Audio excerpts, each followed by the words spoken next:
Here we go. That's a shindig.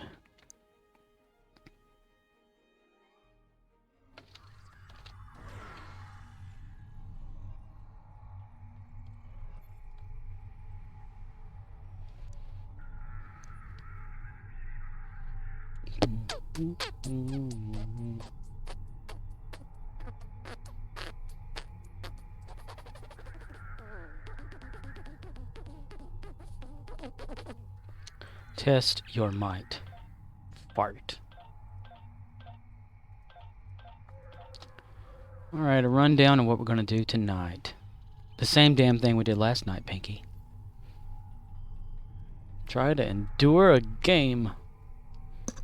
Oh, my ear's itching.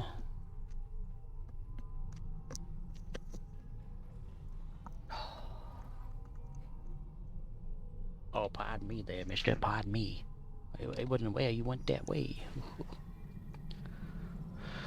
Let's see, what's the landscape look like? Dot dot dot. 1, 2. Maybe those two. Alright. Let's go this way. I'm going to try to go through these here as fast as possible so that I can focus on my main character. Tonight, after I do the endeavors or whatever I'm going to do. Tzenkethi again. What the hell?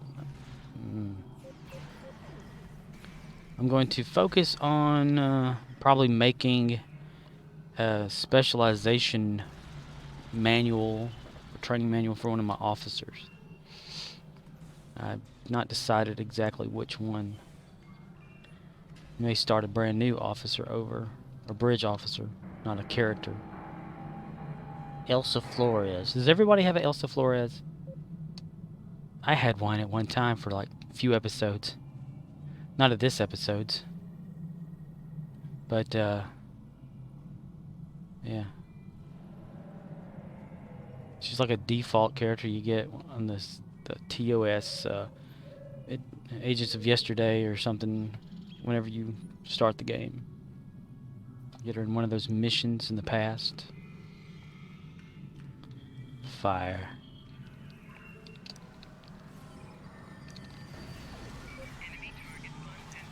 Get them, Lelue. Shoot. Boom. Got him. Got him, robbers, one in the eyes.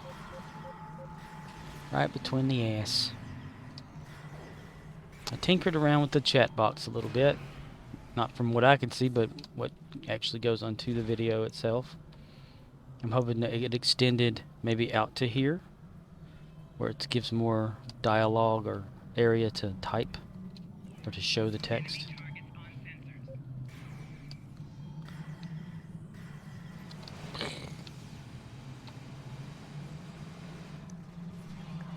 Heal health ground.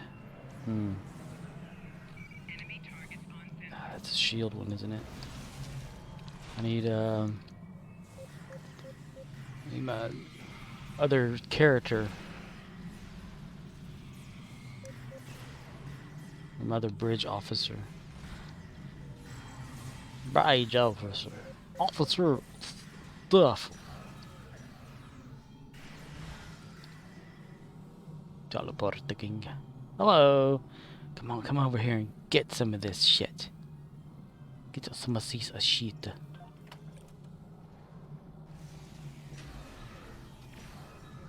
Who is it?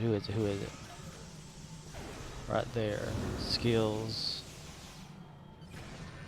Shield repair. Weapons. Yay! And how many are we gonna get? Just 5. Because we captured most of it, so we should only get part of the reward.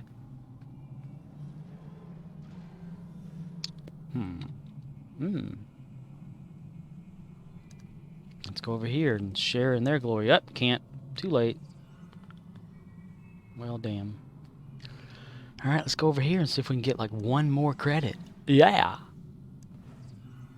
Alright. Or should we go up? Nope, this is the last one of this zone. This is zone. And that's about to be captured, which means the Rex is about to pop. Okay. The V-Rex.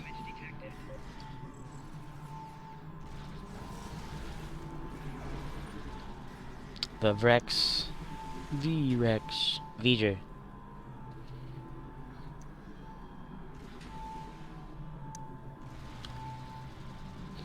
V-G-E-R.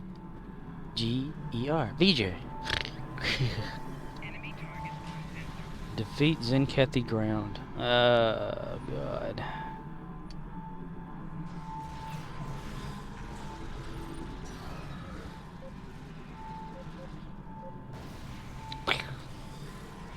Pew, pew, pew, pew, pew, pew, pew.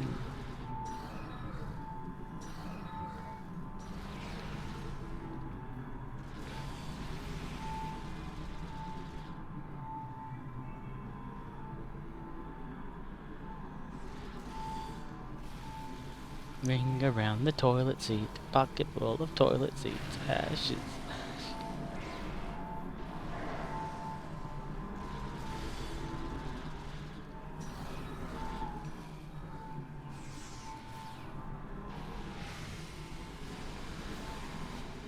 Nothing to say tonight.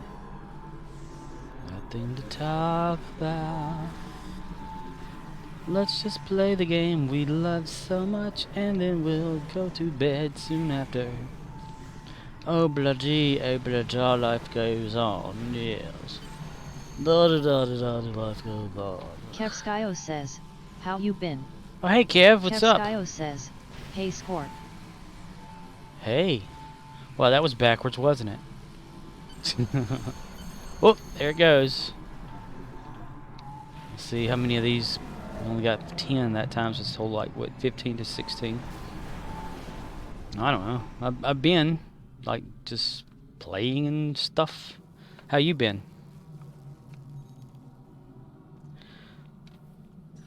Whoa! Oh, give me the, there it goes. Kev Skyo says, pretty good, thanks. Cool. If you got the event yet, the crystal stuff. What is that? The prism thing? Was it this here? Yeah, crystal prism. Kev Skyo says, not sure if you remember, but I messed up my sleep schedule a while back. Yeah, I remember you were Kev Skyo says, slowly worked its way back. It's like it rotated. That's cool. My sleep schedule's been kind of wacky as well. But I'm always going to try to be up during the dark time of the day. At night.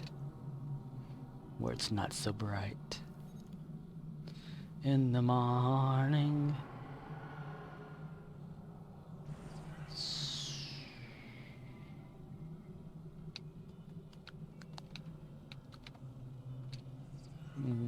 Okay, where are we all gonna say? So to the city.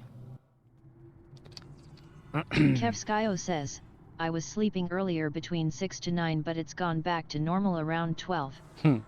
6 p.m. to 9 p.m.? That's like just 3 hours. Well, at least you wake up at 9 p.m., hopefully, to be awake all night long. Kev Skyo says, falling asleep at that time, I mean. Oh.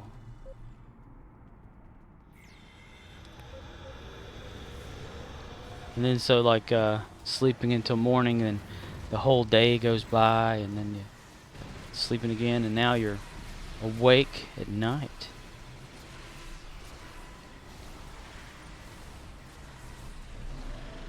Yay. All 3 silos are under Allied control. Excellent work. Let's see, this character got to 2,789. The Vought Fortress has engaged Oh, transporters. 8,000. Troops inbound. Is that 6,000? That's 6. The chat Kev box Skyo is says, there. and yet I got the event console but haven't equipped it yet, LUL. I got the event console, but I just like I looked at it and I was thinking, do I really want to put that on my ship, and what would I replace in my stuff, you know, to have it there? And I was like, nah. I'm not. So I got rid of it, but, you know, I can always get it back. Oh yeah, I'm not through capturing yet, am I? Acquire command credits. See if we can jump over to another session here. Because, you know, like, what is it? Once you've gotten something from an event, generally you can go to, reclaim rewards. And what was that? Space equipment? Yeah, right here. You can always get it back. Kevskyo says, I've been grinding the last few weeks and got most of my gear including consoles worked out. Sweet. Like how you want to lay them out and stuff. I've been trying to consider like getting a ship that just does a lot of battle and stuff. But I kind of like my little TOS ship, you know. Kevskyo says, so it wouldn't perform better than something I already have. Eh. So like blah, meh.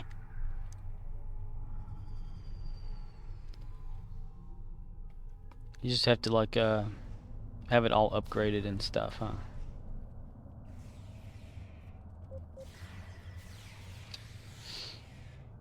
I put a lot of my characters like this character, and the other ones I Kevskyo says, you can't replace the crapper prize LUL. Right. Not even with the go back to the toilet prize for that. Fun fact, like or something from a long time ago. Maybe I want to say 12 years ago. Maybe even more. When I was playing with Milkshape 3D to make like content for Unreal Tournament, like, you know, characters and stuff. Which I should actually get on here one day and like stream bots versus me and a bot team of Capture the Flag, using those characters and stuff that I created years ago, and the voice packs that go with them. One of them's like Chris Farley and all that. But oh man, what really? Ah, they captured it so fast. But in Milkshake 3D, I created my version of Captain Kirk back then. It's really rudimentary, like just junk, you know, like low polygons, and it's like a picture of William Shatner's face on this thing, and a Star Trek shirt. And I created like a little toilet with little nacelle wings and like a little dome bridge and a captain's chair it's set in, and made a tiny little video of maybe like a 5-second video of it flying in space. They called it the toilet prize.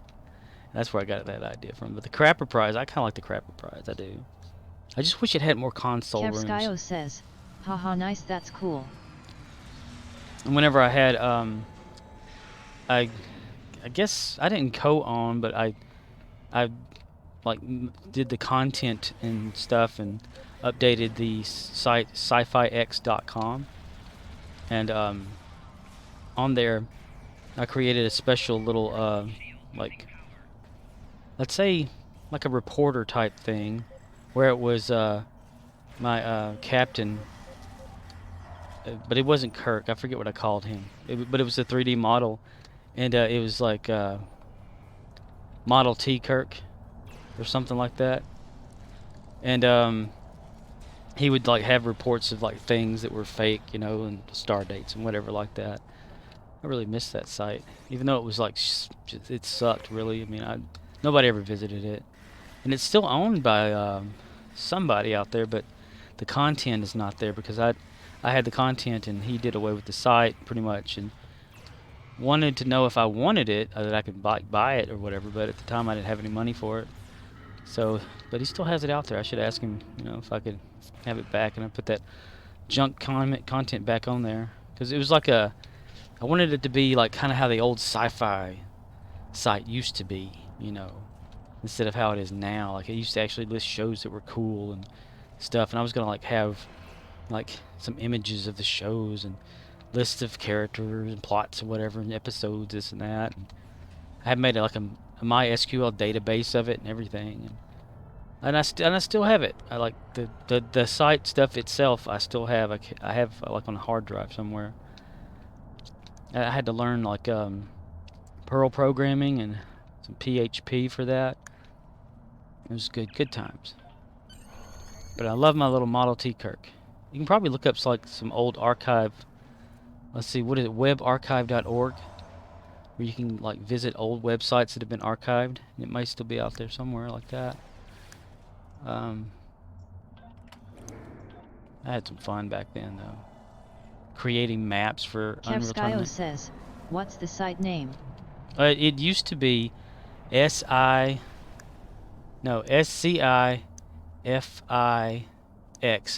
which is Sci-Fi X. And now the guy still owns it, but there's no content on it anymore.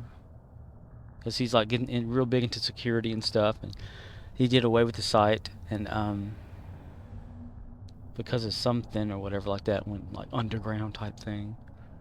I can maybe go look too, in fact. Let's see. Sci-Fi-X.com. So it's like it says SCI Fix in a way. Can't find that site, yeah. The address is correct. Let me do like a what is it? The search, domain registry search. Whois? That's it. Whois.com. Domain lookup. Yeah. Let's see. Unless he got rid of it. Registered on 2006, expires on 2000. Yeah, he still has it. Saga Lore. Yep. He still owns the domain name at least. And we can go to Web Archive. Webarchive.org. And enter an address.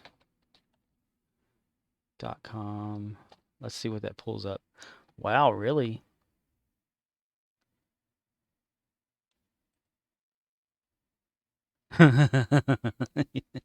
Result of medication. No, that wasn't it. Let's see, one snapshot. I doubt it'll go there. Yeah, okay. Check this out. Copy. I'm going to paste this into the chat. Maybe this works. Control paste. Scorpwana says, Yeah, damn it. https://web/201012834722/http/suffix.com/. Damn it. Text to speech at its best right there. That's a snapshot on the webarchive.org site. Yeah. So I got my Captain Model T Kirk's random brief weekly media review and sci-fis and all that kind of stuff. Yeah. I still have all of that from back then. I don't know who may have archived it because people have to do that. Model T Kirk. Yep. That was some fun back then. Oh yeah, I gotta do this. Duty officers. Because my agenda is to update one of my officers, because I noticed on my ship, like on the inside of it, my cash-off character, who's supposed to be like Chekhov in a way, is sitting in the wrong chair. And I want to have him sit in another chair, but I know it's going to be impossible to do that because they don't have it right. But I'm going to try to see if I can get my Sulu alternative there. Says, so Captain Model T Kirk is you? Yeah, pretty much, yeah. I made up the movie review and used that as the avatar as the person who's like doing the review. And I would just like I'd watch say a sci-fi movie whenever it would come on the weekend on the Sci-Fi Channel, and I'd have a review on it and post it as Model T Kirk and his Crapper Prize. I wonder if I have a picture of that out there somewhere too. Let's see.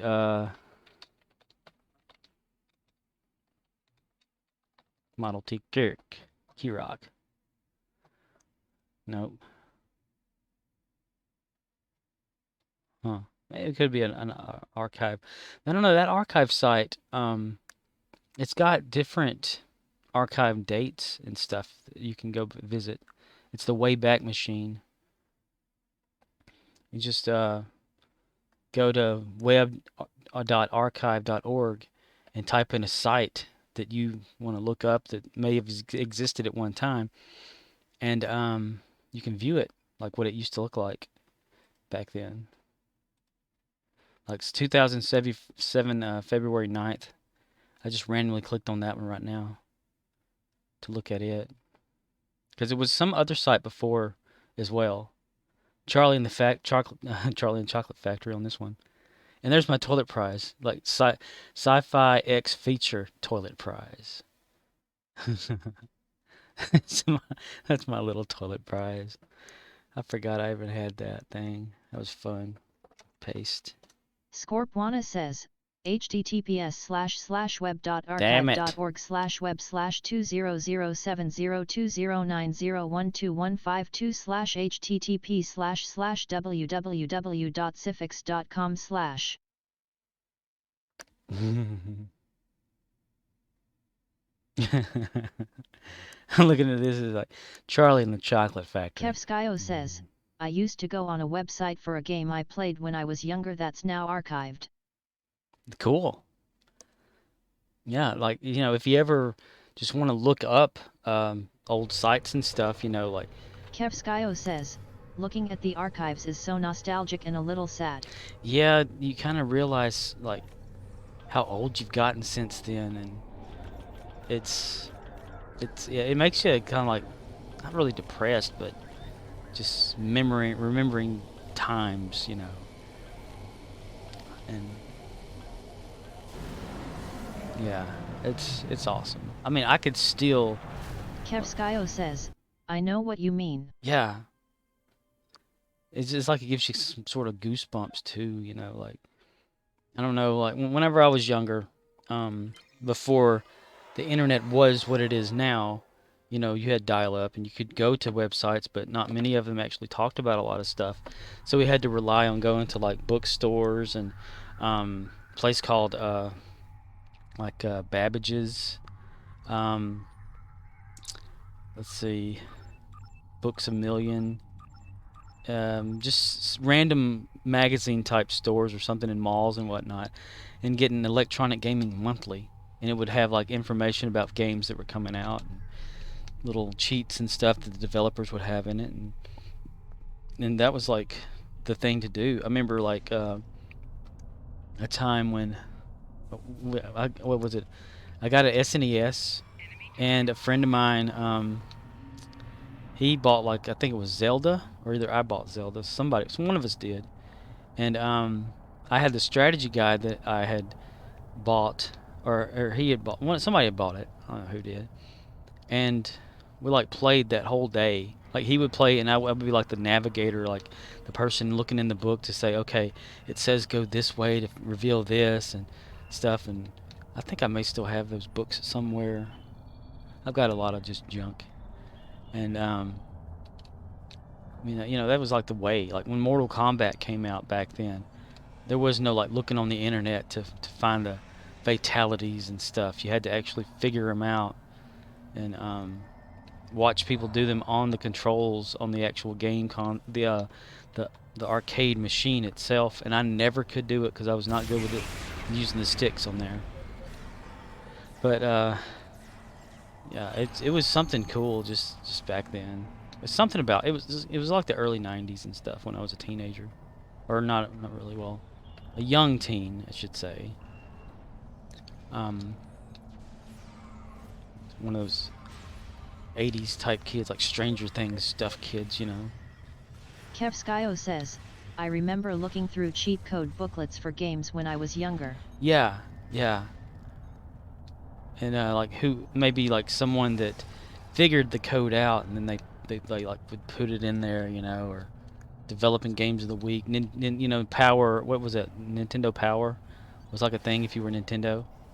Like the book itself, you can subscribe to it, and one would come in the like mail every month and stuff. Versus now, you know, people just pop the stuff on the internet. Yeah, that was some good stuff back then. There was a I was at work the other night, and I forget what I was talking to like my coworker about, just old video games and stuff, and that I have an NES that I don't know if it's my NES, because I did have one like back then, but I don't know if it was somebody like a friend of mine's version. Like we both had one, and we would sometimes like and go to like people's houses and have like the Nintendos and stuff and play games together and whatnot.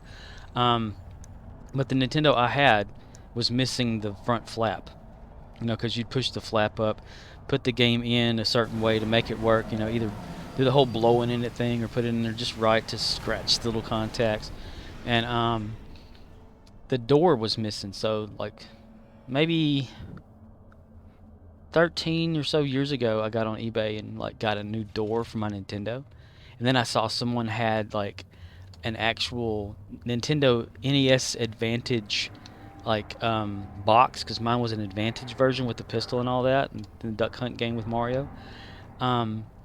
I got like they wanted like $100 for this empty box with just styrofoam and booklets, and I had to be talked out of buying it because I was like, if I got that, I could put my old Nintendo in there just right, like it first came, you know, and the controllers can go in there because my controllers were still in top shape. And I never bought it because, you know, I don't know if it would have been a waste of money, but my other consoles still have their box and padding and everything because I would get them out, I'd play them, and whenever I was done playing a game for a while, I'd put it back up. Why didn't you? I don't know. I just got talked out of buying it, and I regret it now because my Nintendo would be inside of an actual box, you know, because it still works. I mean, the old plug that you plug to the TV, the little gray box with the, you know, coax wire or whatever, is kind of chewed up looking from pets and stuff over the years. But, you know, you can always replace that. I mean, the SNES used the same thing. Or you can just use the RCA cable, component cables or whatever, to hook it up now. You can't play Duck Hunt, though. That sucks. Kevskyo says, well, as long as it works. Yeah. So, like, you know, okay, all these people that, you know, they had that little tiny Nintendo that came out, the little NES and the little SNES and all that, like, that had the, what, 200 something games maybe on it or something a few years ago. And I'm like, dude, I don't need that. I've got like emulation. And people are like, what are you talking about? I said, it's the same thing. It's just, you know, it's on your computer, or you can put it on your phone. I have an emulator on a phone that used to actually come on, now it doesn't. But and like games from NES, and could play them whenever I felt like it, you know. Even hooked a controller up to my cell phone and was able to play it. But you know, as long as you have that, you know. Yeah. Well, you know, one website that cannot be named, I think it's shut down for a while, or may still be shut down, or old stuff or whatever. You can still find links to a lot of the emulated games and ROMs and stuff, or have like a ROM system. I know that a lot of people have taken the arcade 1-ups. Oh, sorry, yawning. And they've converted them into like an emulation arcade machine, where you can like play, like, you know, Nintendo, Sega, PlayStation, whatever, you know, games and stuff. And it's like Raspberry Pi, I think, is what they use to Kevskyo emulate. says, every time I look for a ROM, the go-to website has changed. Yeah, ROMs aren't really legal in a way. They always had this thing about, if you own the actual game, you can own a ROM to that game. But I don't know if that's true or not, because the sites, you know, go down. You can, if you're lucky though, you can actually get out there and find it if you know the exact name of the ROM itself. And the way that I would find a lot of them, and I don't know if it could still be a thing now, is you hello, yawning again, talking too much, you're not breathing.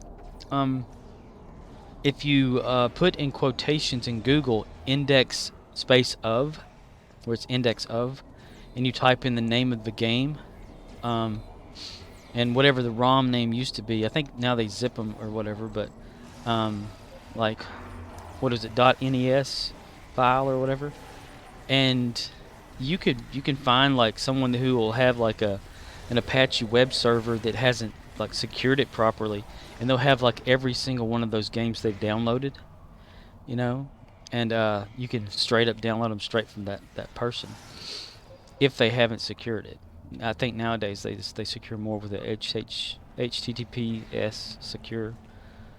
But I that's how I would get some, maybe like 5+ years ago, whenever I was just randomly looking for something. And then of course not download it, but I would just look for it. Because, you know, it's the hunt is what the challenge is. But yeah, I would go, okay, it's Emu Paradise, right? That's where a lot of the good stuff used to be. But now I don't think you can go there and get stuff anymore. But that was great. You can look up the name of whatever the game is, the information on how big the size of the ROM was. I mean, if they didn't want us to have ROMs, they shouldn't have made it so you can dump the game over to one. I mean, like at the bottom of a Nintendo, an SNES, I mean, any console or whatever, they had like that little port, and people, oh god, they would manipulate that port with hardware and software and hack it. Skyo says, most of them I got through Reddit, which directed me somewhere else or to Google Drive. Yeah, well, a lot of people, you know, they do have stuff like that, just kind of lingering around the internet.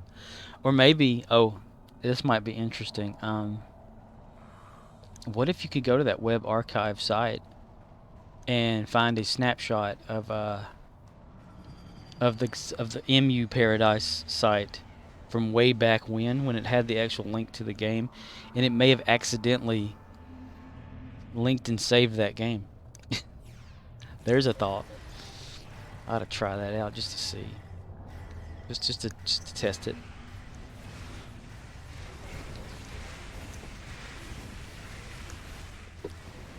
Because I think they still make emulators anyway.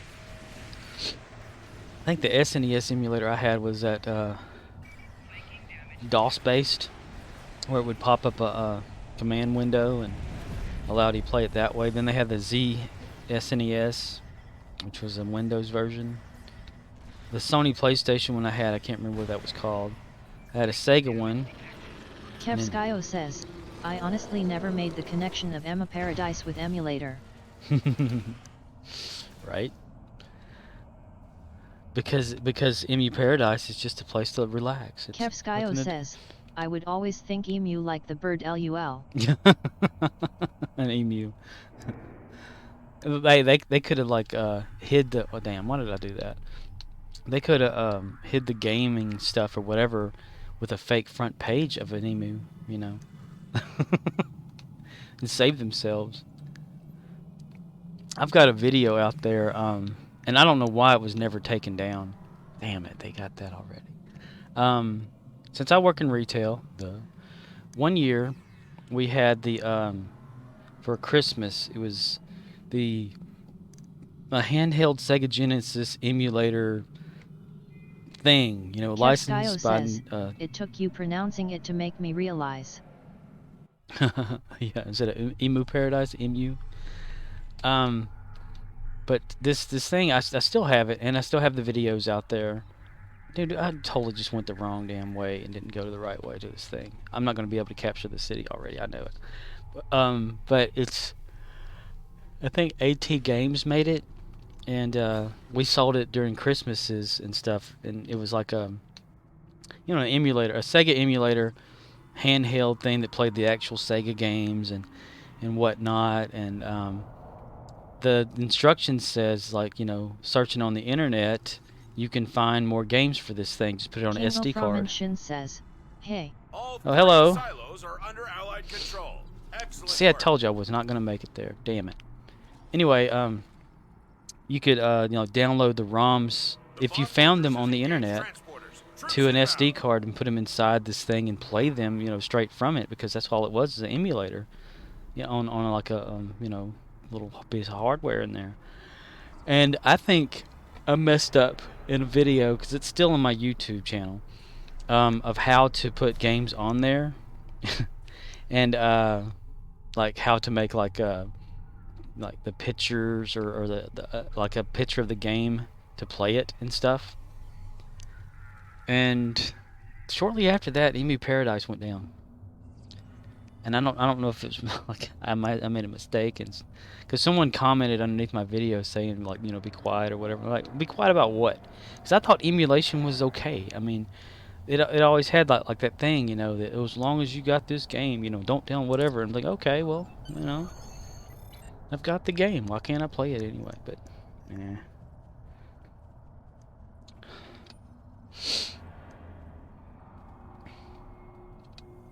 They had it was a hacked ROM of Mario, like regular Super Mario Brothers. You can play on the Genesis too. The sound was like kind of crazy though. Kevskyo says, once it's out there, it's done. Once it's out there, yeah. Ugh. I remember we got a lot of views for that. Kevskyo says, not sure why they try so hard. Yeah. I mean, let us have fun out there, you know. I mean, that, you know, people mod games and stuff and make them more fun than the people that develop the games half the time. It's just crazy. But that little Sega emulator thing that was officially licensed, now it's not though, because I guess AT Games lost the license somehow from Sega. But that damn thing, it was working fine. You could plug it up to a TV and actually play like some of the games and stuff, you know. Like Mortal Kombat came on it and all that kind of stuff. But that little bastard, I opened it up one year because I was like just looking through like a little tote of something. I have like little totes in my room full of just old electronic stuff or whatever. And I had it in there and I got it out. I was like, oh yeah, this thing from last year. I open it up, turn it on, because I like had to put I think it charged. And I charged it up, turned it on, this damn speaker was not working at all. I'm like, dude, I hadn't even really played with this thing, and the speaker's dead. It sucks ass. But every year at the retail chain that I work at, they get one of those little, a version of that, I think, in there. Which is not really bad. It was only about, I think, original price was $40, but it was on half price because of Christmas sale or something. And I got one just to review it on YouTube. I get questions all about it. The VODs have returned. People would say, oh, thanks, man. I was really wanting to get one of these, but now I know they're pieces of shit. You know? Kevskyo says, that's not bad. No. You can get them deals every once in a while and stuff. They even had like the old Atari, you know, Stella version of the emulator in an actual machine there with games and stuff built onto it, but you couldn't put any new games on it. We had one year a fake Sega Genesis, which was licensed by Sega, looked like a Genesis, but had like ROMs on the inside of it. Plus, you could also put like real cartridge games in the top of it, and it had the old like boomerang-shaped controller for the Genesis with the big ABC button, which really sucked back then. Because I had a friend that he was pro Sega and I was like con Sega, you know. And I was pro Nintendo because to me that was better. Its sound was better, video was better, everything just. And Sega just was like, you know, not that good at all. But he had a fighting game. I think it wasn't Mortal Kombat at the time, but I think it was Street Fighter. And Kevskyo you couldn't says, use it hardly. Pro Sega LUL. Oh, okay. Well, I'm sorry. I didn't mean to tell you that I didn't like Sega. But it was because the way Sega did their stuff, you know, it was not the best sound card that they put in there. Their video, there was a chart one time. Kevskyo says, no, I agree. Oh, okay. They had like this chart in one of the Electronic Gaming Monthly's magazines way back in the 90s, where it was like the color codes or color swatches that they would use for gaming consoles. Let's see, arcades used like red as a base color for everything. I think Sony PlayStation used red. The Sega Saturn used red. They had that Tiger or something. It was like a Jaguar console back then too. It used red. Then the NES/SNES used orange. Sega used purple as a base color, so everything kind of looked washed out more, like less pixels and less animations. And whenever I played, I think I was a big Mortal Kombat fan too back then, as well as Street Fighter. And Mortal Kombat, it just looks so watered down to me that my experience playing Sega games just did not do well at all. And to this day, I still, that's why I've gone back with like emulators and stuff to test out, like, if these games were really fun, because I'm sure there's like people out there that had the Sega stuff, and that's all they had. Then they had the Mega Drive or something that increased it to 32-bit, and it made it a little bit better, but it wasn't really popular, or as popular around where I was at. So I never got a chance to play that. Nor the Dreamcast. I think it lasted for like a year and died. I played a lot of Sony PlayStation because I had a first generation. Well, it was first generation, but second of that first generation, which means, like, you can tell by the weight of it would be heavier if it was the first of the first generations versus the second was made a little different, lightweight. Connectors were a little different in the back, I think, if I'm remembering correctly. And I played the heck out of that. It had like a demo disc of like Tekken 2 or whatever on there, and I loved playing it. And you can go to Pizza Hut and get like a free like Sony demo disc or something too back then, and take it home and play it. And finally, I was playing a game. I can't remember. It was like a wrestling game or something, like WWF something, whatever, SmackDown. One year, and all the saves and stuff just crashed on it. And I was so pissed off, so I put this... Kevskyo says, the good OL days. Yeah. And I got so pissed, I put the PlayStation up and had never... still to this day, I've never opened it back up. It's still just sitting there, like in its box, packed away in the closet. Like, maybe 10 so many feet away from me right now. But one of the cool little things that came out for the Sony PlayStation... Babbage's, which was like GameStop is now. Says, LUL. Yeah, they there was this device for the PlayStation, because you can buy like a when SimCity was out back then, you can buy a mouse for the SNES, and you can buy one as well for the PlayStation. Well, I have both actually. I have Mario Paint, which came with the mouse, and it's still in the closet as well. And the one that I got for the PlayStation, it's a ball mouse, and you plug it into the controller thing in the front to play SimCity, like if you were on a PC. But one of the cool things they had that I wish I could have got back then, saw it sitting there, was a floppy disk drive for the PlayStation, to where all you would do is put in one of like 1.44 floppy disks in, and it was like having an actual PlayStation card save. Like, you can save it to a floppy and back it up on your computer.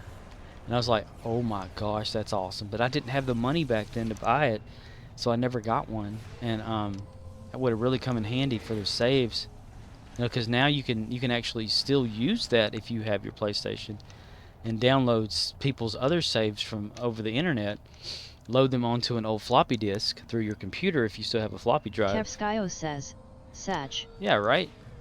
And and play that or whatever, or save it from the actual console and then put it into an emulator on your computer and play it straight from where you left off.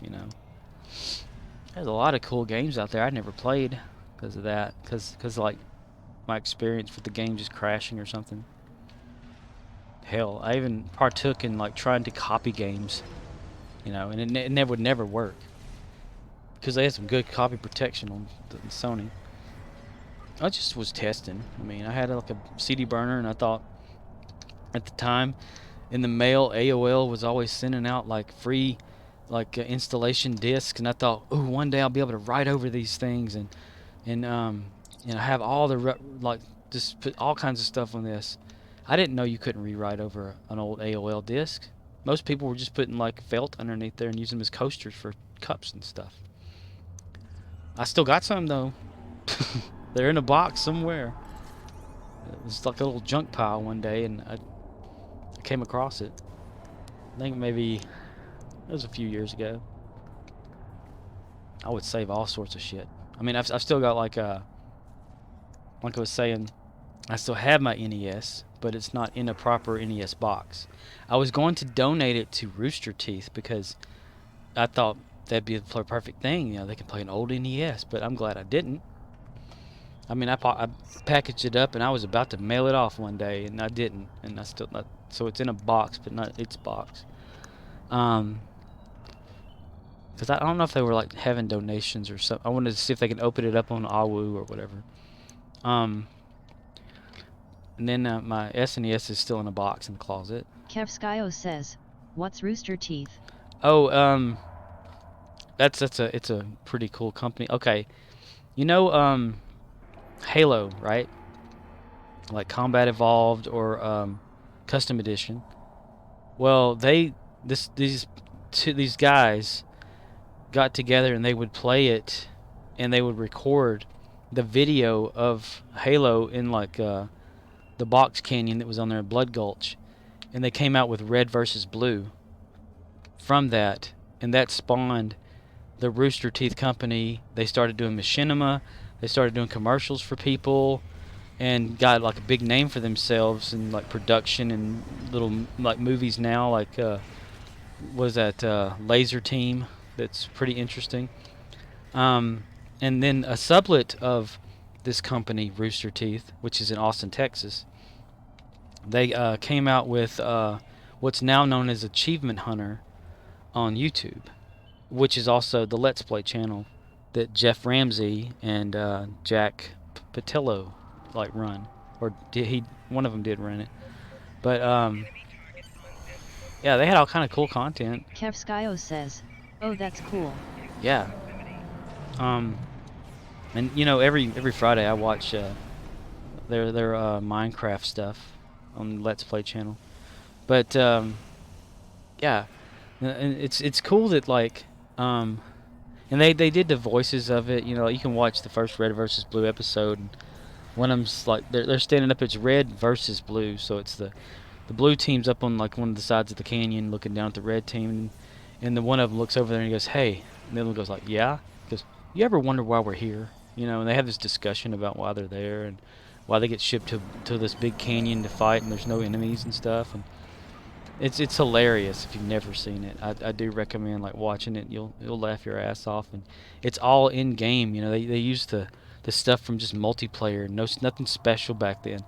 But then years later, they did do a remaster, which meant that one person or a few people had to go back and re-record the video with the higher definition stuff on PC versus the Xbox, because they used the Xbox the first time they made the series. So it's like a smaller resolution. But they had that Joel Heyman, who used to be at Rooster Teeth. They've had a lot going on, though, in that place. I mean, they had that whole situation with that Ryan Haywood, you know, about the underage stuff, and it's really like lowered everyone's expectations of the company and stuff. And the guy that one of the co-founders of it, Bernie Burns, you know, he left like years ago, and everyone kind of like started leaving out, and now it's just got like third, fourth generation people running it, and it got bought out by another company or whatever. But the early stuff was great. I've even got like I created a Sim City. I can't remember which version. I think it was Sim City 2, maybe 3. It had been 2 because there wasn't like that whole like going around out there thing, you know, running through the town back then on those. I made like their warehouse. I made as close as I could get to their actual people, and I would play SimCity as Rooster Teeth, like them in their offices and stuff in the company. It's interesting. I should really link to like one of their videos of like the tour, which was a fake video they set up to look like an 80s video. Yeah, they had some pretty cool ideas back then. And Red versus Blue was like one of the first ones that it started what is now known as machinima. you know, where people create like animations from the video games and stories and stuff like that.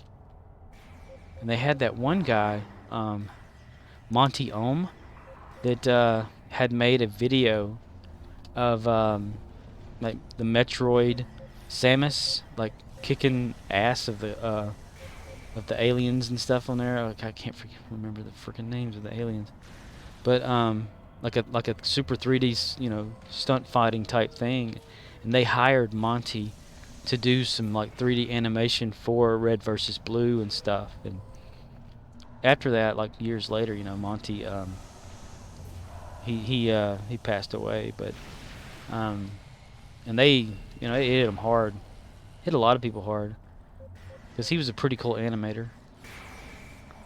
And one time, which was so cool, like, all right, they had they would do like a podcast. Well, it was more like a like it wasn't a podcast, but it was like an audio thing before an actual podcast. They eventually called it a podcast, but it was before the term podcast was really there, and you could listen to it not live but recorded. And they talked about the NES, and the Bernie Burns guy talked about like how you either had to blow into it or put it in just a certain way to make the game connect right, or else you'd get that whole like it would blink, and just the screen would just blink and off and on or whatever, and a little light. So I saw that, and I thought, let me make a video of that and put it on there and link it to like that them, and it's like send him a link to it, just see if that's what he was talking about. And he like mentioned it in a post on their forums, and I was like, man, my name got recognized, and everybody thought, oh, now you're going to be joining Rooster Teeth. I was like, for what? How? I mean, I don't do anything. I don't even play video games as much as everybody does. I even got like they had the Drunk Award, it was like a picture of a beer avatar thing or whatever, and they'd give to people that they thought had like cool posts, and they put one underneath mine, my name on their website. I thought, man, that was awesome. But Kevskyo says, LUL.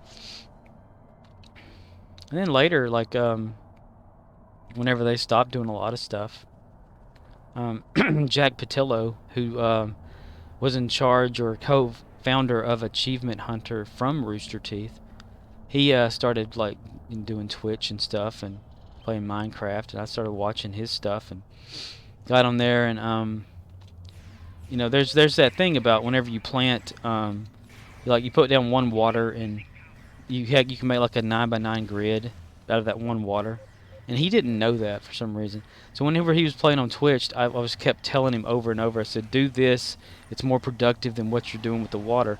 He listened to me, and then like highlighted my name to where I would like always be like able to be seen. I don't know how you do it. I've never done it on here, because I'm not that advanced as most people, because I don't really do this. But he was like listening to me like the whole time when I was telling him what he could do in Minecraft, and he learned more about Minecraft from everybody like watching his Twitch and teaching him how to play it, so that he could play it better for whenever they recorded it and aired it on YouTube like every Friday. So he became like more knowledgeable about the basics of Minecraft, which a lot of them still don't have. I mean, you can watch it and they're like, they don't even know like what to mine with half the time, but it makes for good funny content. I don't know if it's on purpose though. But he doesn't really have much on Twitch anymore either. I guess since that happened with their company. I do recommend checking out like roosterteeth.com, and if you like cool stuff like that. If you've never watched Red versus Blue, watch that from the beginning.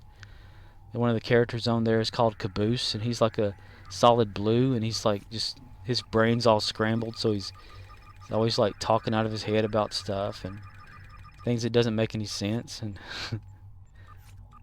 it's like the whole point of Red versus Blue, whenever you play Halo Combat Edition multiplayer, or just CE or something on Blood Gulch, you're playing like Capture the Flag mostly. That's what a lot of people play, which I played that years. Like I would play that every single night with everybody on there. And the whole thing was like the red team's protecting their flag, blue team. So this Caboose character accidentally goes to the red team base, and they have like a new recruit that is unaware of what they're protecting. And he said, "Oh, hey, a red flag. Can I have that?" He's like, "Yeah, sure. Here you go," and just hands it to him. And he walks back over like to the blue base and says, "Hey, they didn't have anything at all that you were looking for, but they had this flag over there." "Oh my God, you got the flag!" "Yeah, and well, you know." It was hilarious. I love that. And yeah, sweet stuff. Back in the day. Change character. I'm just rambling about stuff. No point at all to anything I'm saying. Drying my mouth out and making it harder to talk. But I'm like that in real life. Ramble. Got customers coming in every day saying, "Are you talking to yourself?" "No, I'm talking to the audience." Duh. "Who's the audience?" I was like, "Oh, you'll see." And they thought, "You're just weird." Got called retarded one time. Retard. Kevskyo says, I'm listening, sorry, just getting a little sleepy. Oh, I don't mean like listening here or whatever like that. Not going to get on your case about it. I just mean like just in general, like people that come in and whenever where I work at, and thinking that I talk to myself because I just bring up, I think of a subject about something and I just bring it up, and whoever's listening, wants to come to the conversation and talk about it. But a lot of people think I'm crazy. That's why they called me retarded one time, because I was to them always kind of goofy acting, but it was always because I was just curious and wanted to see their intake or input about a certain topic. This one time, this guy came in. Kevskyo says, that's not nice. Well, that's just what they would say. I mean, I was working in retail, or still am, and you either put up with it or you lose your job, one way or the other, pretty much. But this one dude, every time that he came in, he was thinking like... Kevskyo says, co-workers? Well, no, they would just tell me to shut up, mostly. The co-workers would. They'd tell me to, like, shut up, and then my name, And it became like a thing. They would just always say it. Get back to work or whatever. You can't work and talk at the same time, blah, blah, blah, blah, blah, whatever. I'd make the customers laugh, though, a lot of them, though, and they come back. But this one guy, though, he came in and he was with his wife, and his wife asked if we had any styrofoam coolers. And the guy said, "Don't ask him. He don't know anything. He's retarded." And I was like, okay. So I took him over there. I said, "Ma'am, is that what you're looking for? This is the only styrofoam cooler we have in the store, and and here's all the tops for it." And I looked over at the guy and I said, "Not bad for a retard, huh?" And I walked off. Ah, man. It wasn't the first time I was ever called that. I was called that like in school a lot too. Even like a teacher like sent home a... Kevskyo says, imagine being ignorant. Right. And I had a teacher like sent home a note to my parents telling me that I might be a little slow and may need to go to a different school because I was retarded.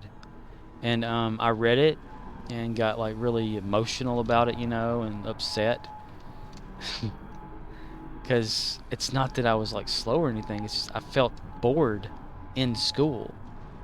So I would always find things to do, like my little, my little not action figures, but they were, it was Jean-Luc Picard and Dr. Soren from Star Trek Generations.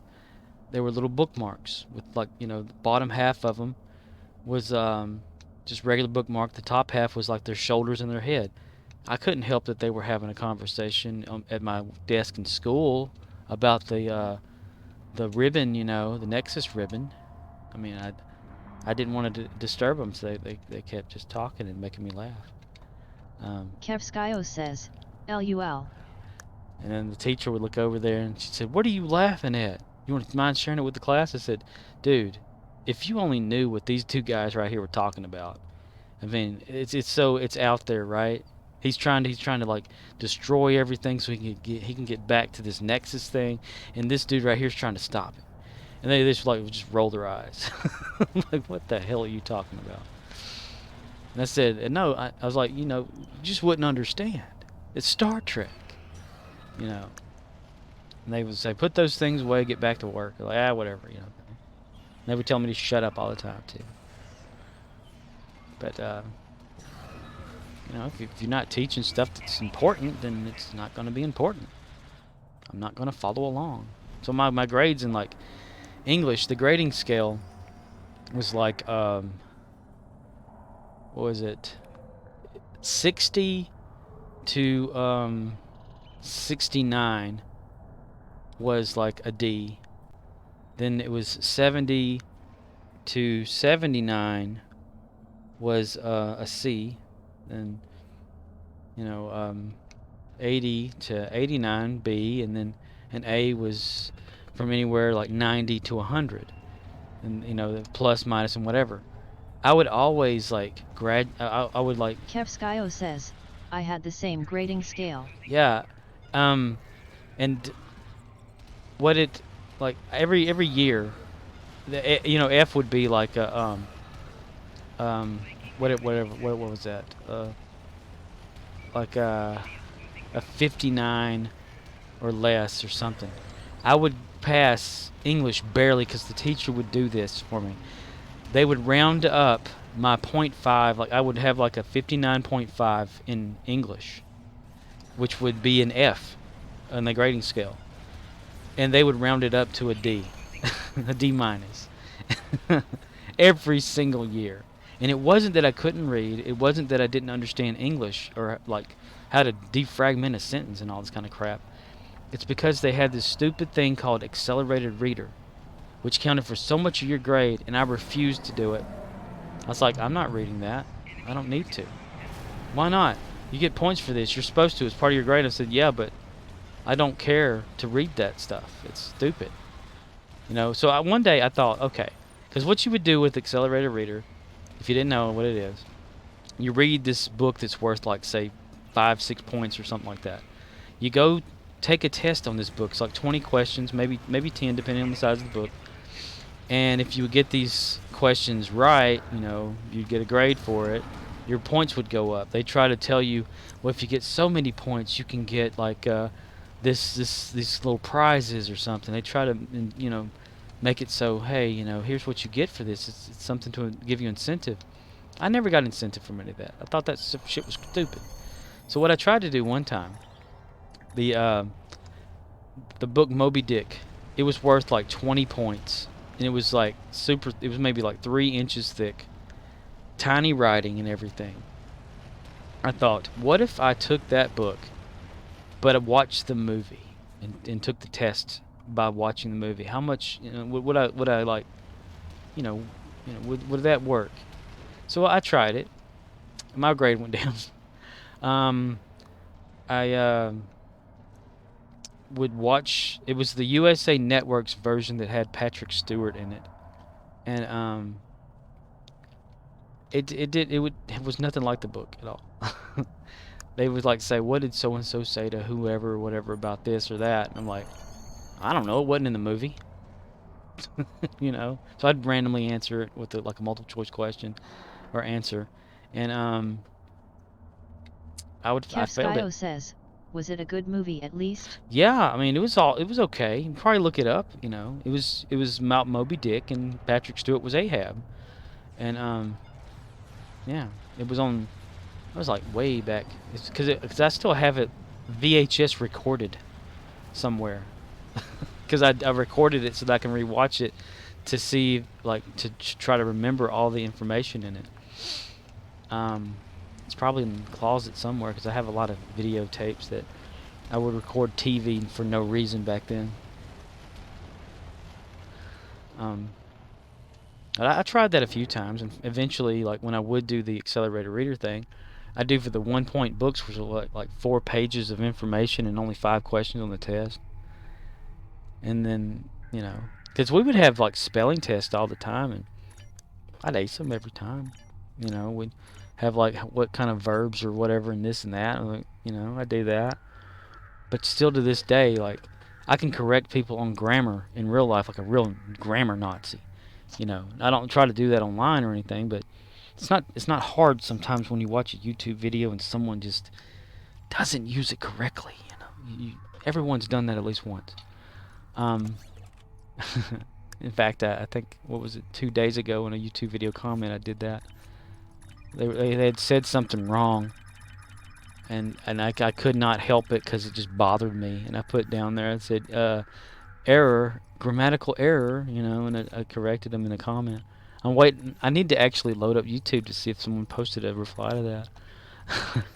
I can't help it sometimes, so it's an OCD thing. Kevskyo says, not bad for a 59.5 LUL. Hell yeah. But like in real life, you know, my manager at work, the old store that I worked at, I asked her, I said, how were you in English? And she said, I didn't do too bad in English when I was going to school. I made good grades, you know, like B's and A's and stuff like that. And I said, well, I'll tell you right now, I made D's and F's. Kevskyo says, goes to show grades aren't everything. Exactly. And I would tell her, like, you know, I said I was always on the edge of like failing every one of them. And I told her, I said, but I have never heard anyone like say stuff the way you say it and think it's grammatically correct. She would always do that whole they was kind of stuff or whatever, or misspelling things all the time. I'm like, how did you pass English? Pissed her off every time too. That's why she would tell me to shut up a lot, because I would always correct her on stuff. Which I guess you don't do to upper management, but I couldn't help it. I'm thinking this is just not right, you know. And then, like, use the word wrote when you're supposed to use the word written. I could not figure, you know. I'm sure, I know. I'm grammar Nazi. I can't help it. Sometimes it just jumps out. Kevskyo says, here in Wisconsin I'm surrounded by people who say use guys. The use guys thing. Oh my goodness. Use guys. I think I've heard some people only use that around where I'm at. And I was working with a coworker one time, and he said that his mom would say like, "You all y'all," or something, you know. And it didn't make any damn sense, you know. I get that, you know, the dialect can be different, but sometimes the grammar rules just go out the damn window. You know. How do they make them so damn small? But I've gotten where I don't comment a lot on a lot of things. Like I'm on Reddit a lot because I post about a lot of shit that happens at work on the Reddit forum that is for the company that I work for. Kevskyo says, y'all is kind of its own thing. Yeah, it can mean a lot of stuff.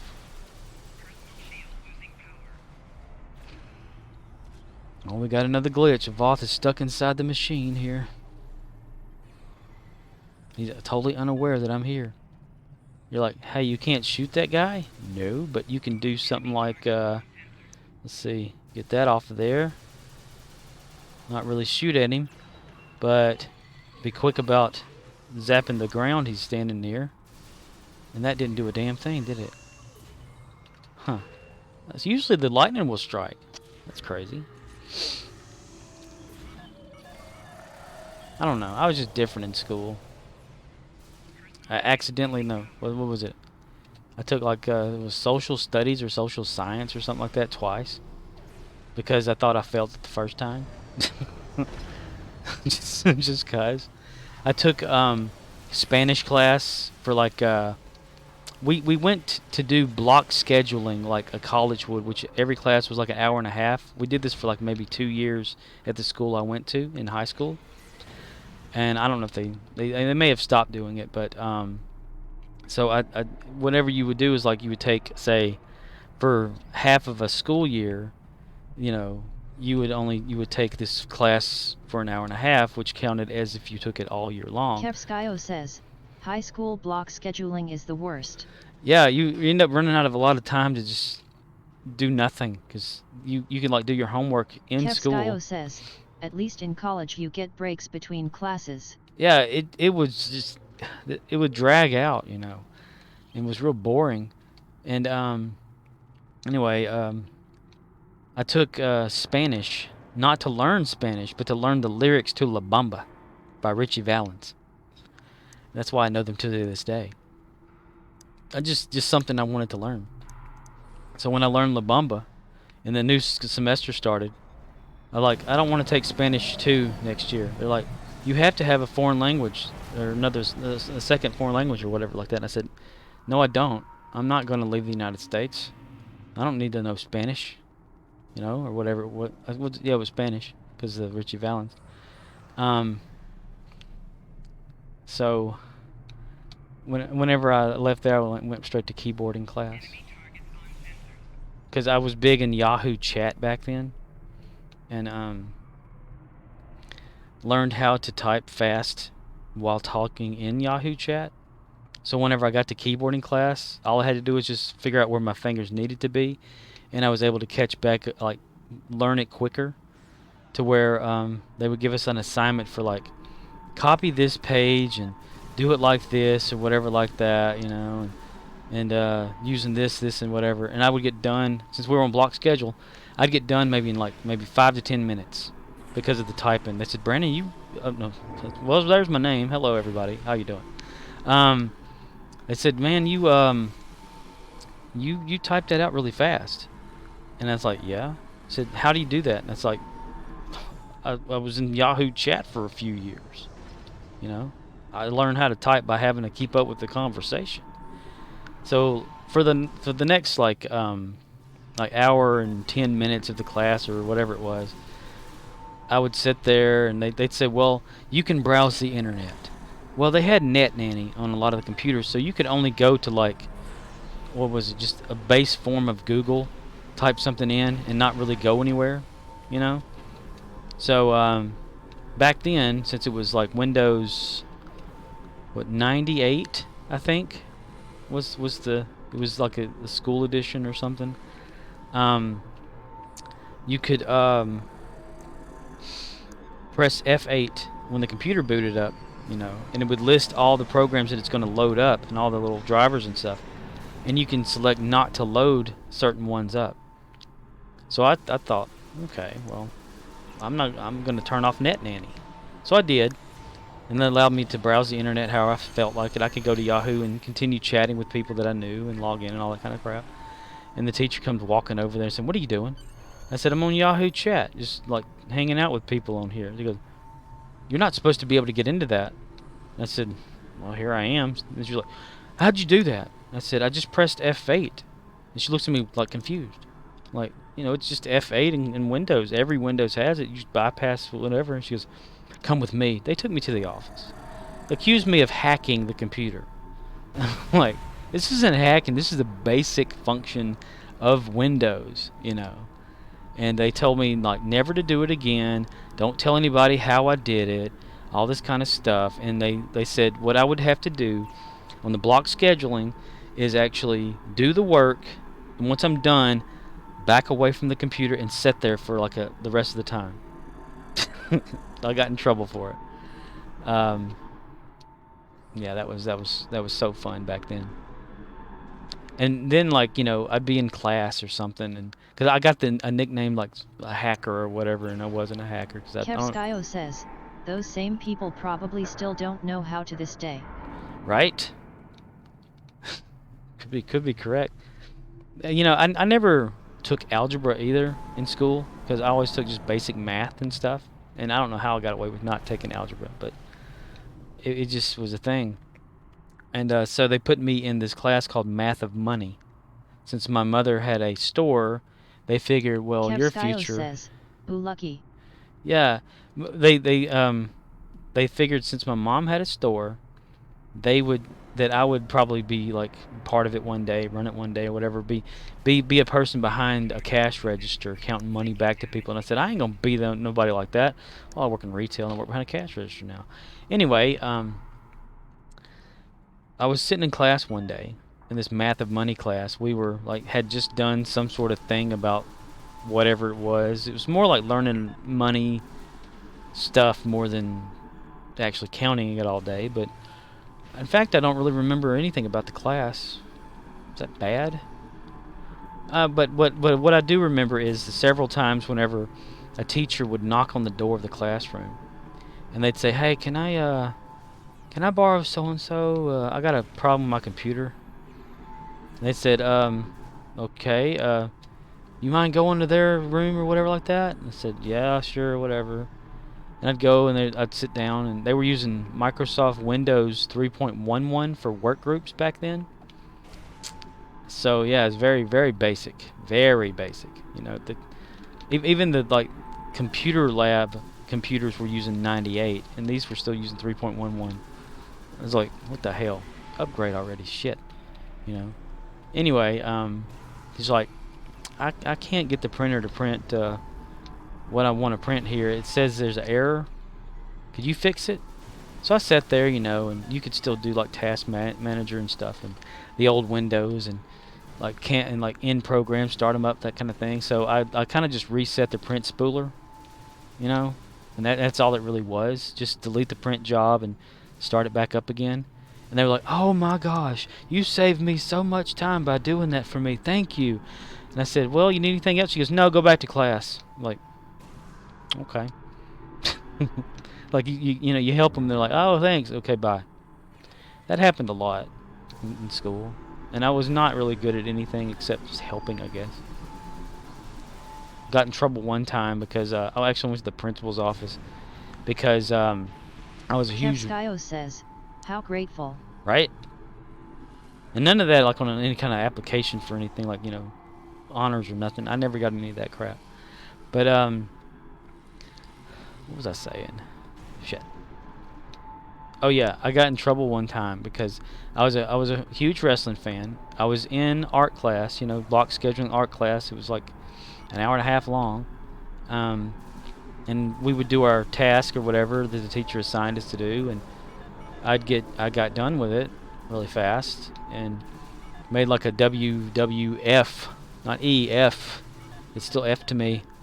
Little like belt out of paint and cardboard, hot glue, and all that, and would paint it up, make it look nice, because a lot of the kids that were under me, like under my class or whatever, like lower classers, they would go into the gym in the weight room where they had some pads. How in the world they got thrown all the way over there? And they would wrestle. So I made them a belt to wrestle with, to wrestle over, you know, to win. And they would hang it like on their shoulder during like breaks and stuff like that. Anyway, I don't know if it was encouraging violence or not, but I sure had fun like seeing who was winning all the time. And getting around to that though, you know, I had like Stone Cold Steve Austin with the WWF. Okay, we're done shooting, people. We can leave now. Damn.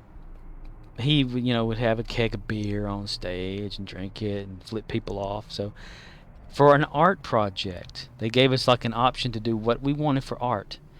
I drew the WWF like ring, Stone Cold Steve Austin with a crowd behind him holding a keg of beer, or like a 6-pack of beer in one hand, and his other hand flipping off everybody. But I did put a piece of black electrical tape over the middle finger to censor it. And we were to put these in the hallway of the main hallway where all the lockers were. I can't help that somebody saw that and peeled off the tape. That wasn't my fault. So I had to go to the office about it. Like, why did you draw this, and this is vulgar thing, whatever kind of crap or whatever? And they're like, no, it's art, because we were told to do art. Dude, I totally didn't go to the right thing. Missed out on that opportunity right there. Kevskyo says, LUL. Yeah, so, you know, they had to take down my art that I had up there on the wall. And the teacher was okay with it. She says, well, as long as it's covered. But somebody just uncovered it. I can't help it. I think I still have that drawing somewhere.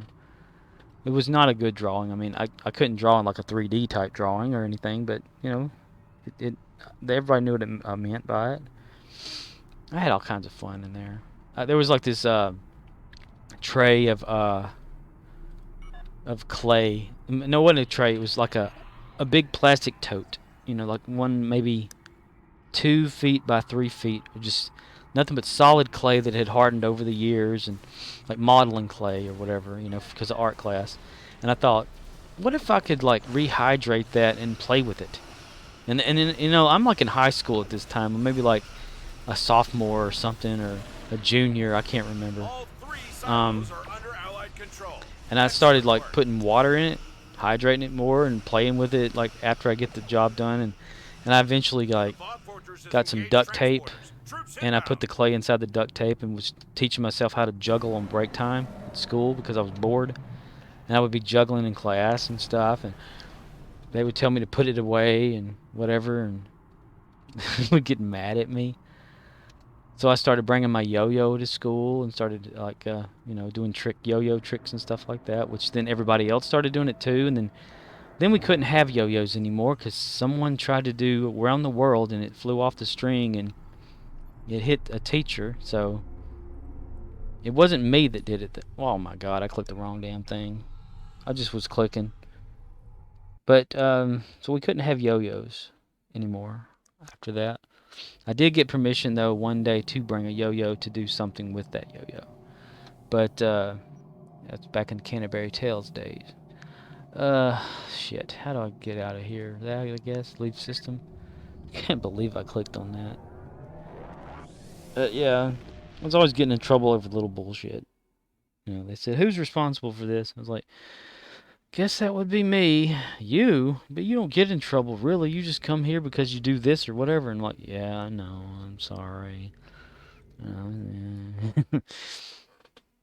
I'd go complain about students and stuff like that every once in a while, and they just tell me to shut up and just, you know, avoid them or something. But yeah, it's like that whole block scheduled session, or I guess semester, half semester, mid, whatever it was, where we didn't have a science teacher, so all we did was have a substitute and watch movies every day. That was great. And then like maybe once every 2 weeks or so, we'd have an open book test, just to, and then like kind of share the answers around just to get a grade. It was so funny. That's the same substitute I sold Donkey Kong Country to. I should have kept that game for SNES. That was a fun game. Kevskyo says, that's perfect. Yeah. I barely got through school. You know, like we even had well, I was playing NASCAR 98 one year, and because I have like the gold edition version or whatever like that, because I just like to play that on my PlayStation. One time I actually like, because I had you know, a racing wheel for it, and I sat there in a chair in my room, and I made this like cardboard like dash for it and everything, and I actually went a full like 3 to 4 hour race on that game, you know, and sitting down that long just to see what it was like. But anyway, in school we had the high school coach of basketball would be teaching driver's ed in school. I don't know, they probably don't have in school driver's ed anymore. I'm not sure. I know that a few people I knew after I graduated did not have that option. But anyway, in school, driver's ed, they did not have a vehicle to have driver's ed. So they would always hassle me about getting my my permit to learn to drive in driver's ed. And I said, why do I need a permit if we don't have a car?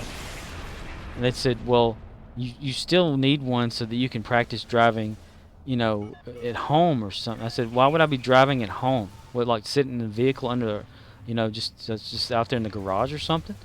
And it's like, no, you know, having a parent or someone take you driving. I said, nobody at home got any time to take me driving.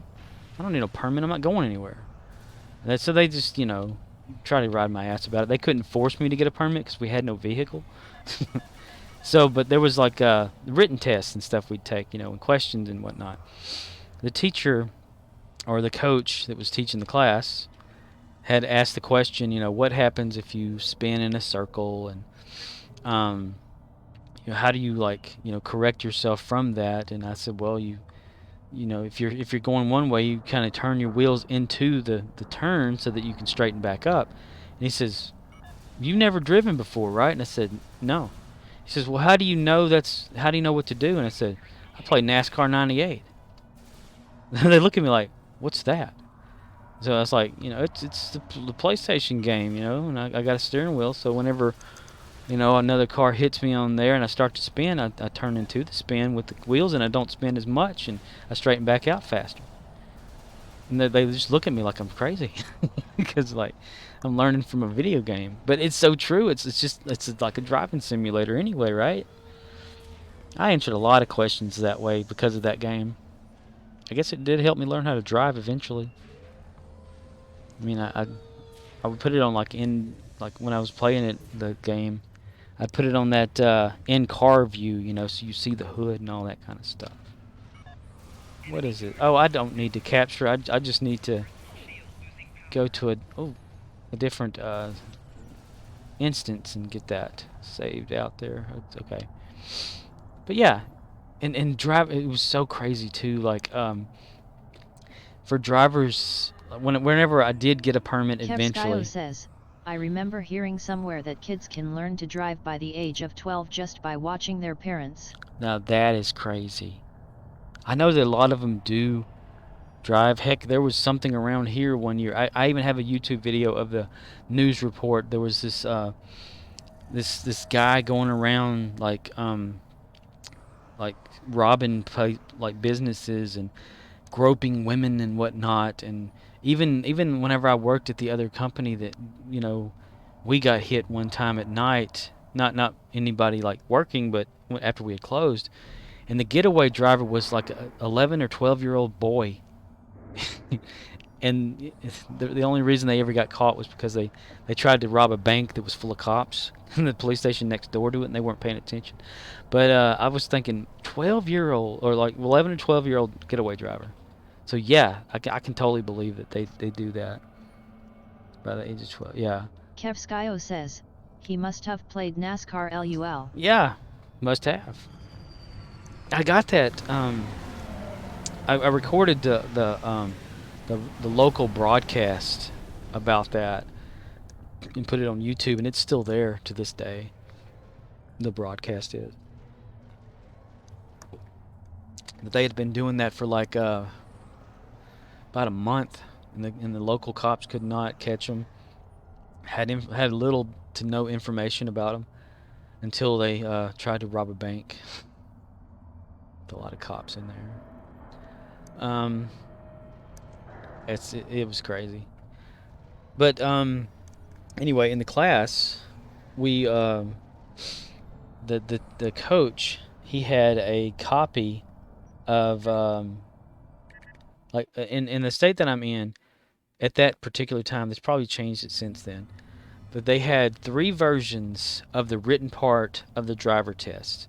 In each of these versions, there was like maybe 20 to 40 questions or something about like, in multiple choice, where you just select multiple choice and, Well, the version of the test that this guy had, that the teacher had, I asked him if I could take it home and like, make a copy of it just to study the questions to see how the test was going to be like, just because I was curious. He said, yeah, sure, take it home and make a copy, whatever, because it's not going to be that test. I said, yeah, I know it's probably not going to be that test. Well, one question on that copy of a test, I couldn't make out what the answer was or what the question said, so I never could figure it out. But I memorized like every answer to that test just because I kept reading all of it and just was curious. And then the day came for me to go take the written test. Well, I did. And it was that exact test or copy of that test that he had given me. And I knew all the answers. I look around, there's all these people sitting down at desk, look like they've been there forever. They're all like, they got sweat pouring off of them and looking nervous and stuff. And I just sit down with like a pencil and I just start filling out these multiple choice things, like circles, circling them. And about 5 minutes later, I take the test up there to the grading. It was like an officer was actually doing it, at a thing or something. And they look it over and they says, well, you got every one of them right except one. I said, yeah, I know that one at the top. They were like, what? Kevskyo says, you probably didn't need to read the questions KEKW. Right? Yeah, no, I just say like you know, just like fill it in, go through the whole thing. But whenever I told them, yeah, you know, that one question there at the top, and they're like, yeah, it's that one. How'd you know? And I said, I just had a gut feeling, you know, that I couldn't figure that one out. I said, oh, okay, well, you pretty much aced this test. Congratulations. You've done your written. Now it's time to go do the driving. And I was like, okay. And then I look back at all the people sitting there, and they look at me like with this hateful look, you know, like they'd been there for almost all day trying to figure this out. And there I was, you know, just maybe a few minutes. And you had to bring your own vehicle, of course, to have the actual driving part of the test. And I was always like, I was so concerned that they would like do parallel parking because I'd never really parallel parked before. I've only driven straight, you know, reversed, whatever like that. But I had learned, I don't know who I did learn it from or if someone told me or not, but to make it as though you're adjusting your like rear view mirror while the person that's going to be testing you gets into the vehicle where they see you're actually doing it. You put your seatbelt on before you start the engine to make sure they see that you're doing this correctly. So they got in. I made sure they buckled up. I buckled up. I adjusted the mirror, you know, and they said, okay, put it in reverse and back over there, and then we'll pull out of this parking lot here, and we'll go around the town because it was just a town, not a city or anything. And they said, I'll tell you when to turn, and we'll be grading you as you go. And I said, okay, cool. So I like pull off of there, and I start asking them questions. This lady that's testing me, just a bunch of questions. I said, you do have many people that actually like don't pass this? She goes, well, you'd be surprised. There's a lot of them that can't do a lot of the like driving and stuff, and they're real nervous, and you know they're on the brakes a lot. And I said, oh, okay.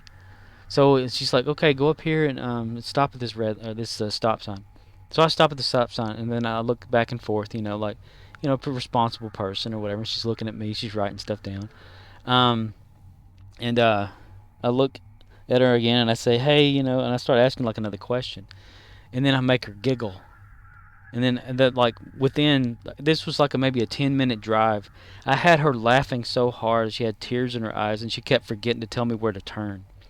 And I completely skipped out on the whole parallel parking thing because of her laughing. She goes, okay, well, we've gone through all the time we have. Just take us back over here and go back to where we, you know. And I was like, okay. So I drove back there and I parked it, you know, and turned off the key and took my seatbelt off. And she did too. And she goes, well, congratulations. This is the first time I've ever had so much fun driving with somebody. And I was like, you're welcome, you know. And I got my driver's license that day. It was so fun.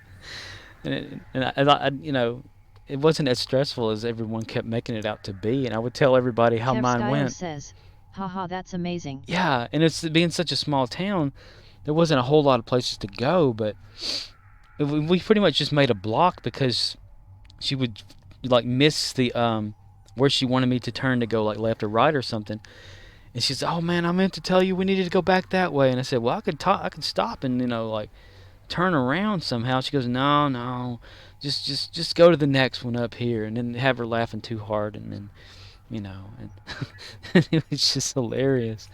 But that's one of my whole things, like, you know, and I've never lost my driver's license to where, you know, like, if you don't renew it after so long, or maybe you get stopped by the cops and they pull your license and you have to get a new one or something. Never had that happen. So, you know, I don't know that I could actually pass a written test again because, you know, now I do have some more experience driving. I don't understand a lot of traffic laws because they're always changing depending on where you are. And I didn't even need, like, they didn't even check my eyesight or whatever when I got my license back then because, you know, I'd have them like laughing or whatever. And I didn't mean to. It's just like a nervous habit of mine is chattering too much and making jokes or whatnot.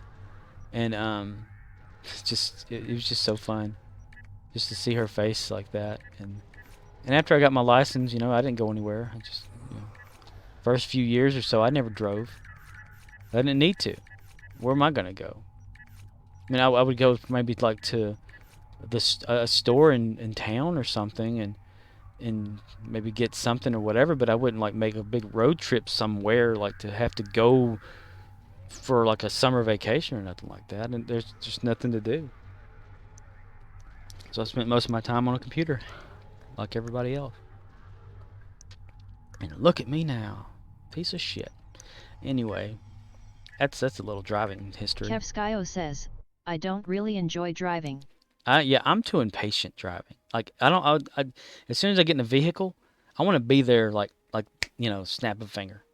I don't want to have to go wait through traffic. I don't want to have to pay attention to all these idiots on the road. I don't want to experience the long trip to get there. I just want to be there. And I guess that's why I work like real local. Like when I moved to the new store that I work at now, which is not, it's new to me, but it's been there for years. It's like only maybe 3-4 miles away from where I live. So I get great gas mileage. I don't have to fill up the tank at all, because I get, when I'm at work, I get what I need there to bring home. And I just get gas, at the local gas station. That's about it. Kevskyo says, we'll just have to wait for transporters, I guess. Yeah. And that's not too far off either. What was it? Did I already click those? Yeah, okay. What is it? Somebody years ago, was able to move like a molecule or atom or something from one container to a next one or something, and I remember hearing about it, and I read about it, and I watched a video on YouTube, but I can't remember when that happened though. Kind of bad. Like I have all this jumbled information in my head, but I just don't know where the hell it came from. Maybe I'm like Tesla, and it just comes to me. I solved a mystery at work today too. Customers kept coming in talking about how the ice outside in the ice machine was looked like it was melting. I said that's unusual. It shouldn't be melting. And they said the machine outside doesn't seem to be running.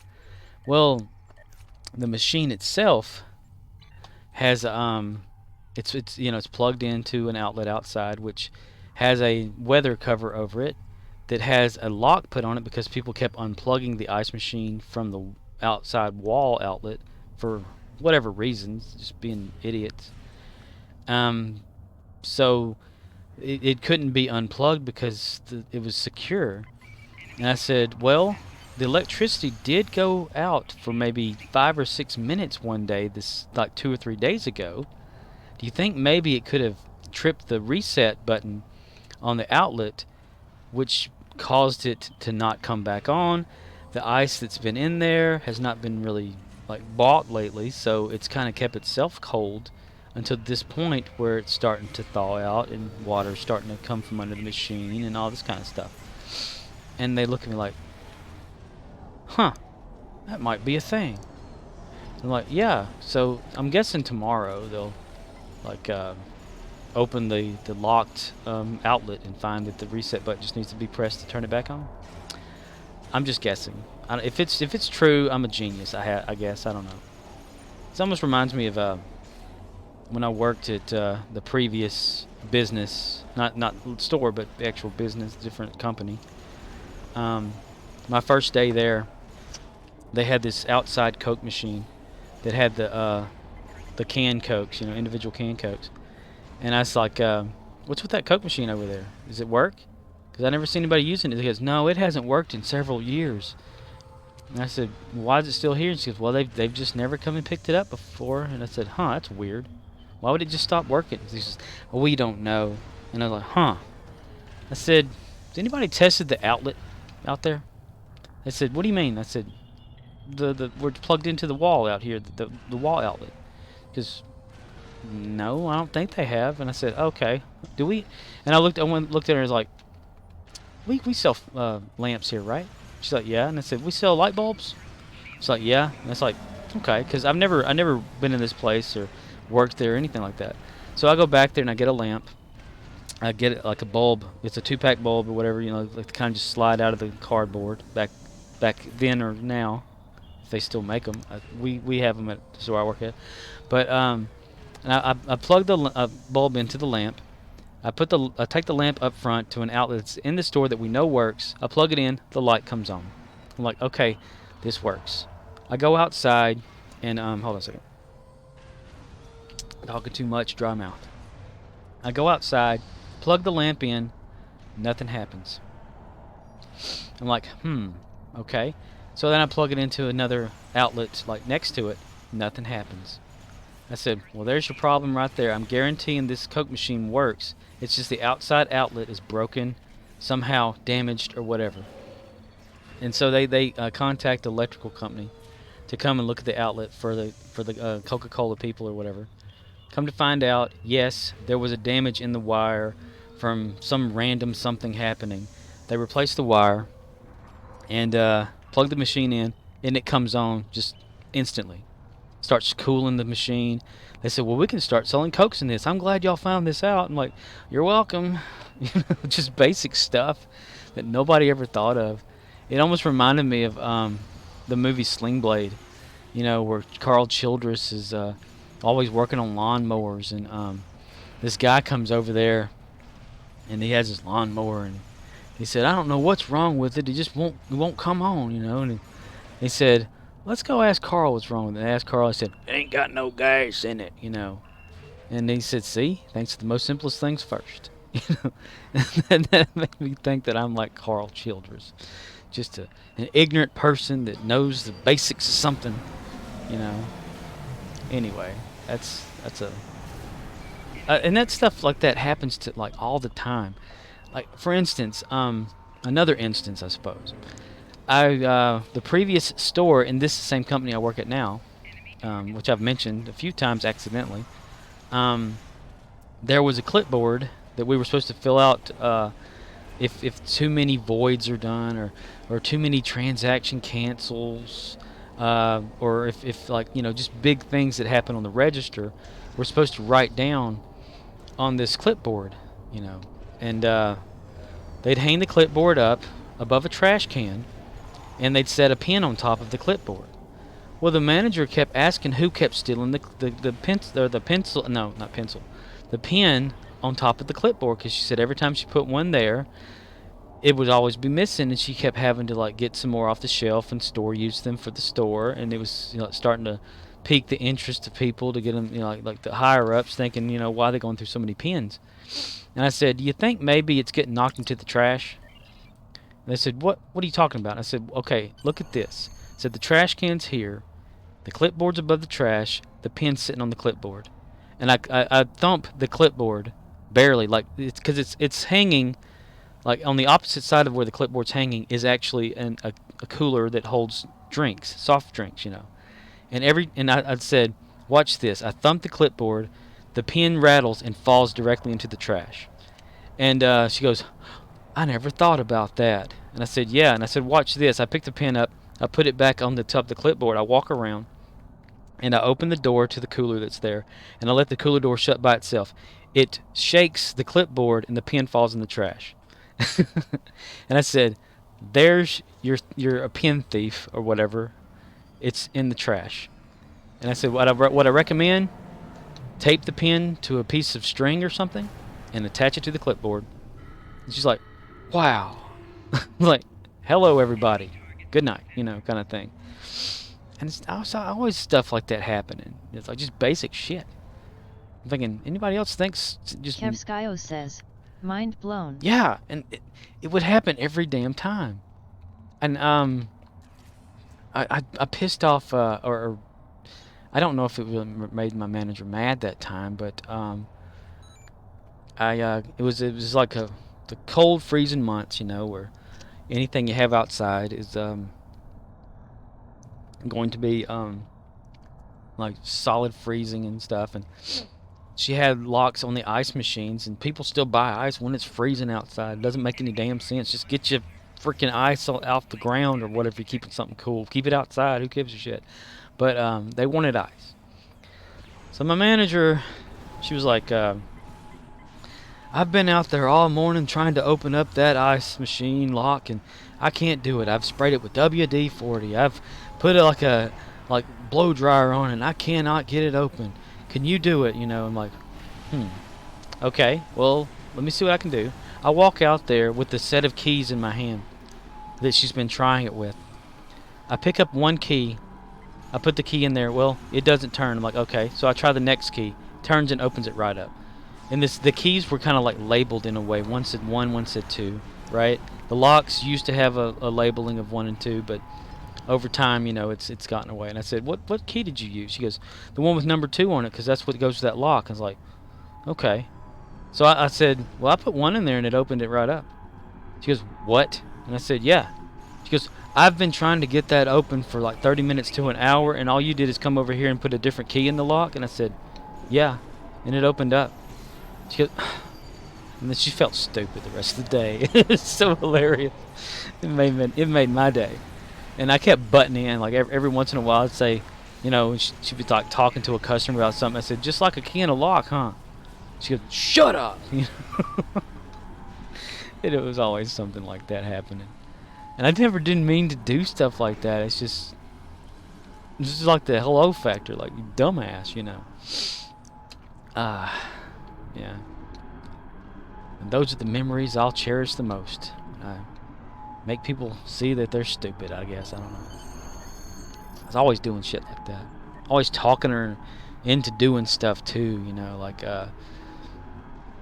there was a Kevskyo says, can't resist in those situations, LUL. Right?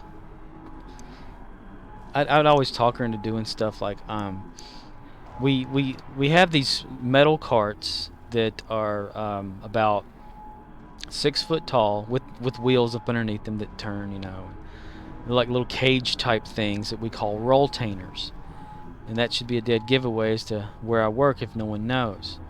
But on one of the bottom wheels was like a piece of plastic wrapped around the wheel so it prevented it from pushing smoothly.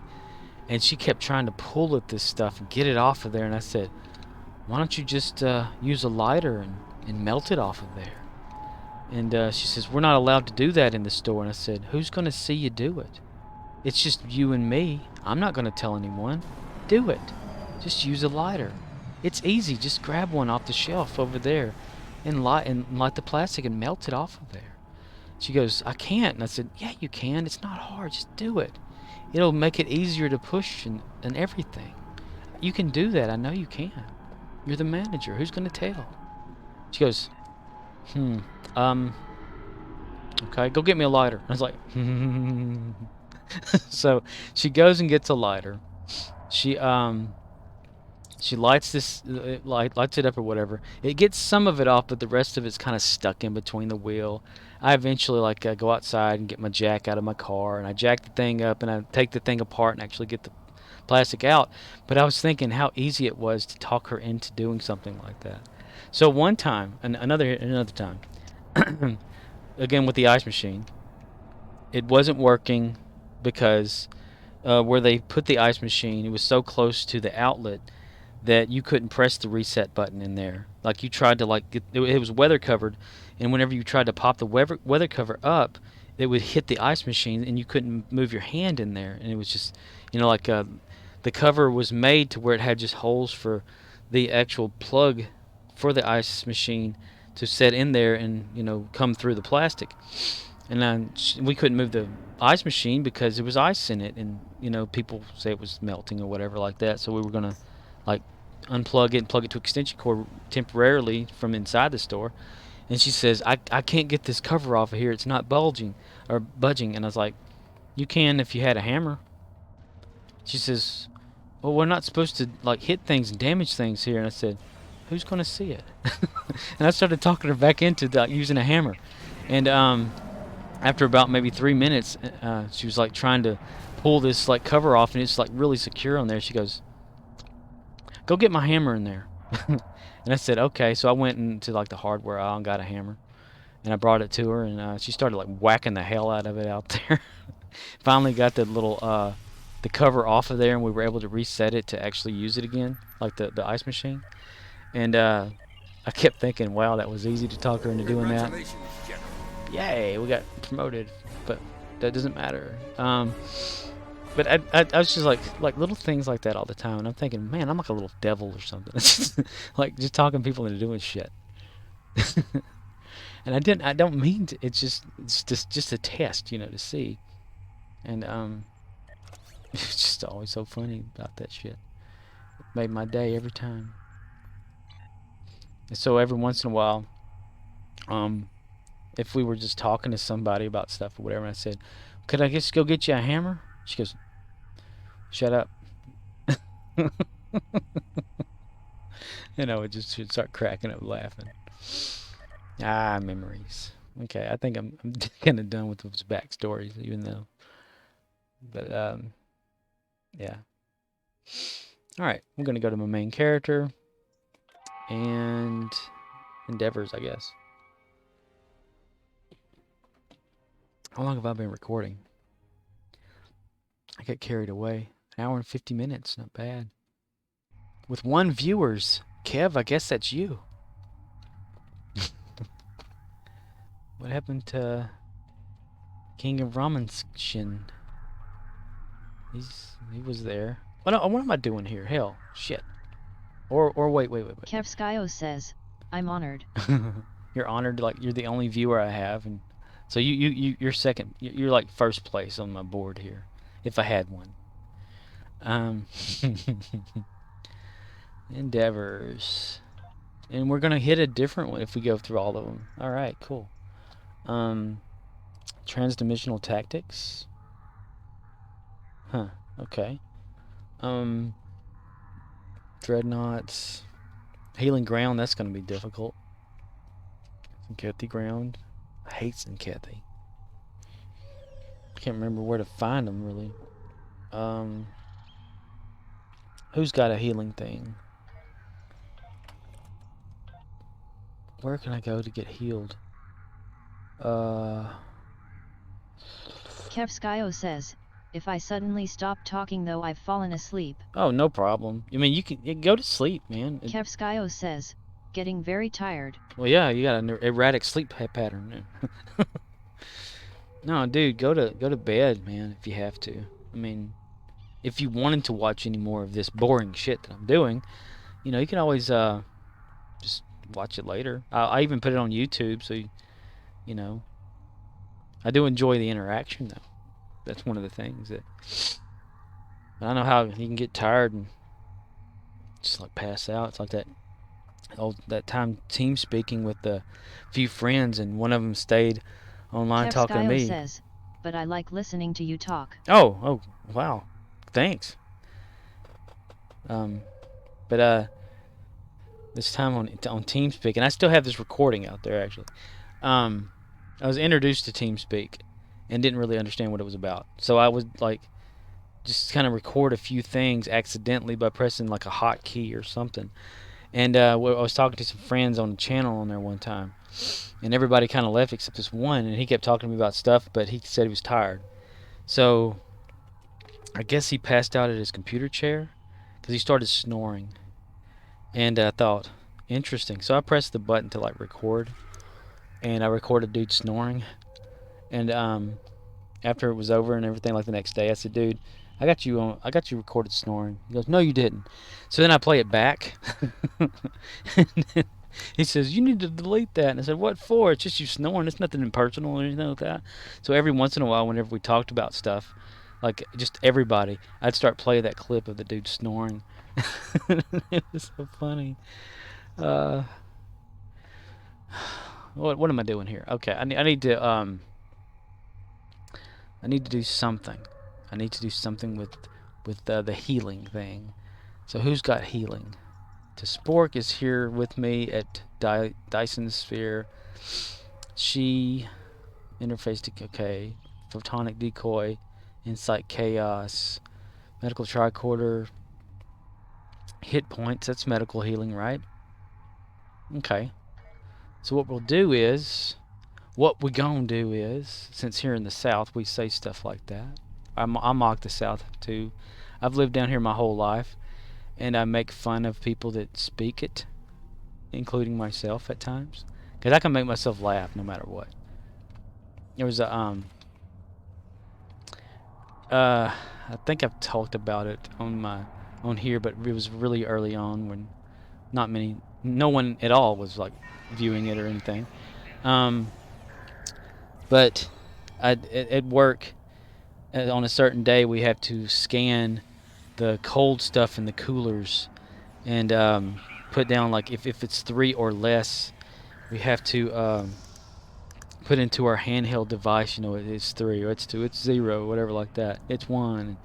So I came across these Jose Olay taquitos, and there was only one box in there, and I said, okay, so let's, and I went, like, scanned it, beep, and it said Jose Olay. There's 1 of those, and in my head, and it even came out of my mouth, I said, no, it's not, it's not Jose, it's Juan, senor,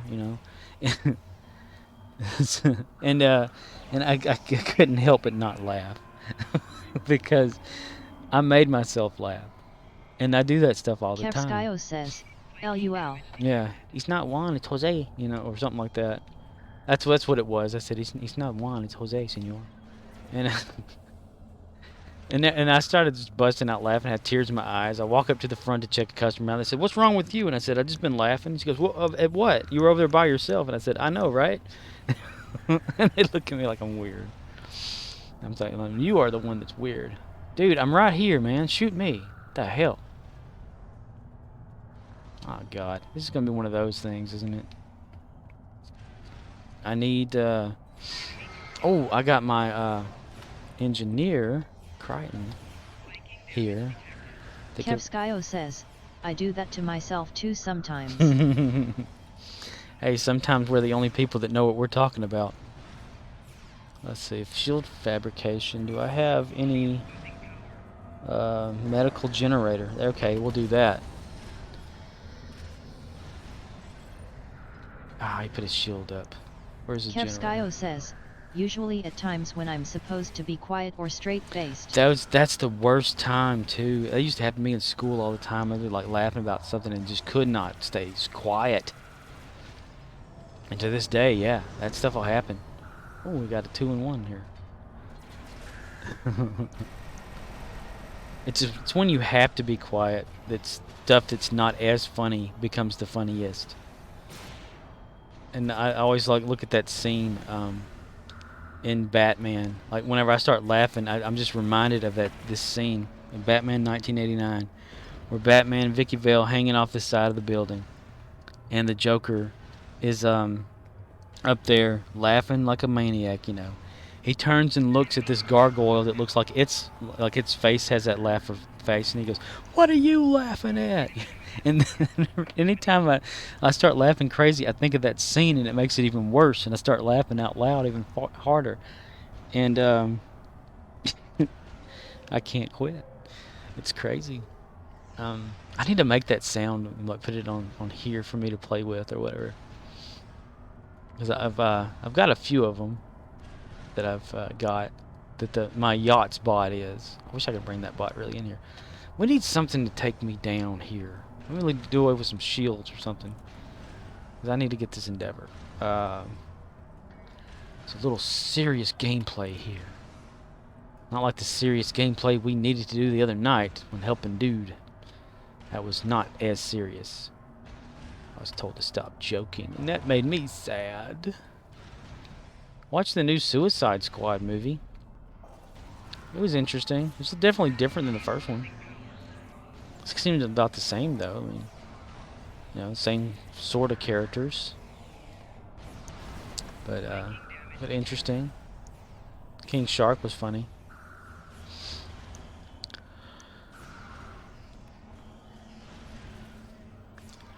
I myself been yawning a lot. I guess I don't get enough oxygen. Because I'm always talking. Running my mouth. I used to love making people laugh, though. I'd tell her I wouldn't be joking about stuff. It's just like given a certain topic or whatever. I'd start off about something and I'd have them busting out laughing at the register. And we're standing behind the register like I am. And they're in front of me. And they're like, "Oh my God, that was funny." I said, "Well, I do stand up here every day." And they're like, they wouldn't get it at first because I don't know if anyone does get it. But stand-up comedy, and me standing at the register. So that's whenever I say I do stand up here every day. And then finally somebody was like, "Oh my God, I got that!" And they start laughing even harder. That was like, it was. I never rehearsed that either. It just came out. You know, one of those things, spontaneous type of humor, which has gotten a lot slower since working since my 10 years working at this company for nothing. I'm about to be demoted to a part-time position. Dude, this is going up pretty okay here. Alright, we need to get some more damage here. Let's go over here. Let's just say the word here 1,000 times. Maybe it changes. says, why is that? Oh, I'm full-time lead sales associate right now, which if you're full-time, that's like 30 plus hours every week guaranteed. But I don't like to work those hours. I've kind of gotten lazier over the years. And with those hours, you get vacation time. Well, since I've been with this company for over 10 years, I've maxed out how many vacation hours you can get, which is 120 per year. And I've never taken any of the benefits because I was like, I ain't going to be here that long. Well, here, joke's on me. I've been there for 10 years. But this dude that works with me there, he really needs like the hours. And since he's only part-time, he doesn't have to get the full-time hours. So in order for him to be like a full-time employee and actually get the benefits that he does need, because I don't know why I don't need them, I never think of anything as important, really. I don't understand why I'm different. But for him to be full-time, I have to like drop down to part-time and lose my vacation, and I suppose lose maybe. Skyo says, you never take vacation time? Never have I ever taken vacation time. But Crichton threw me a ball. Look at that. He threw me the baseball. No. Whenever I had, okay, it's your anniversary date, like the day you join, is when you're given like the next year you automatically get like 25 cents if you've been there for that long, or unless you're higher like assistant manager or manager, you get evaluated to get more money. Versus if you're not one of those positions, you automatically get the 25 cents. Well, if you're part-time, which is you can like be anywhere from 1 hour to however many hours it is, versus full-time guaranteed 30 plus some hours or whatever. And with that comes the vacation time.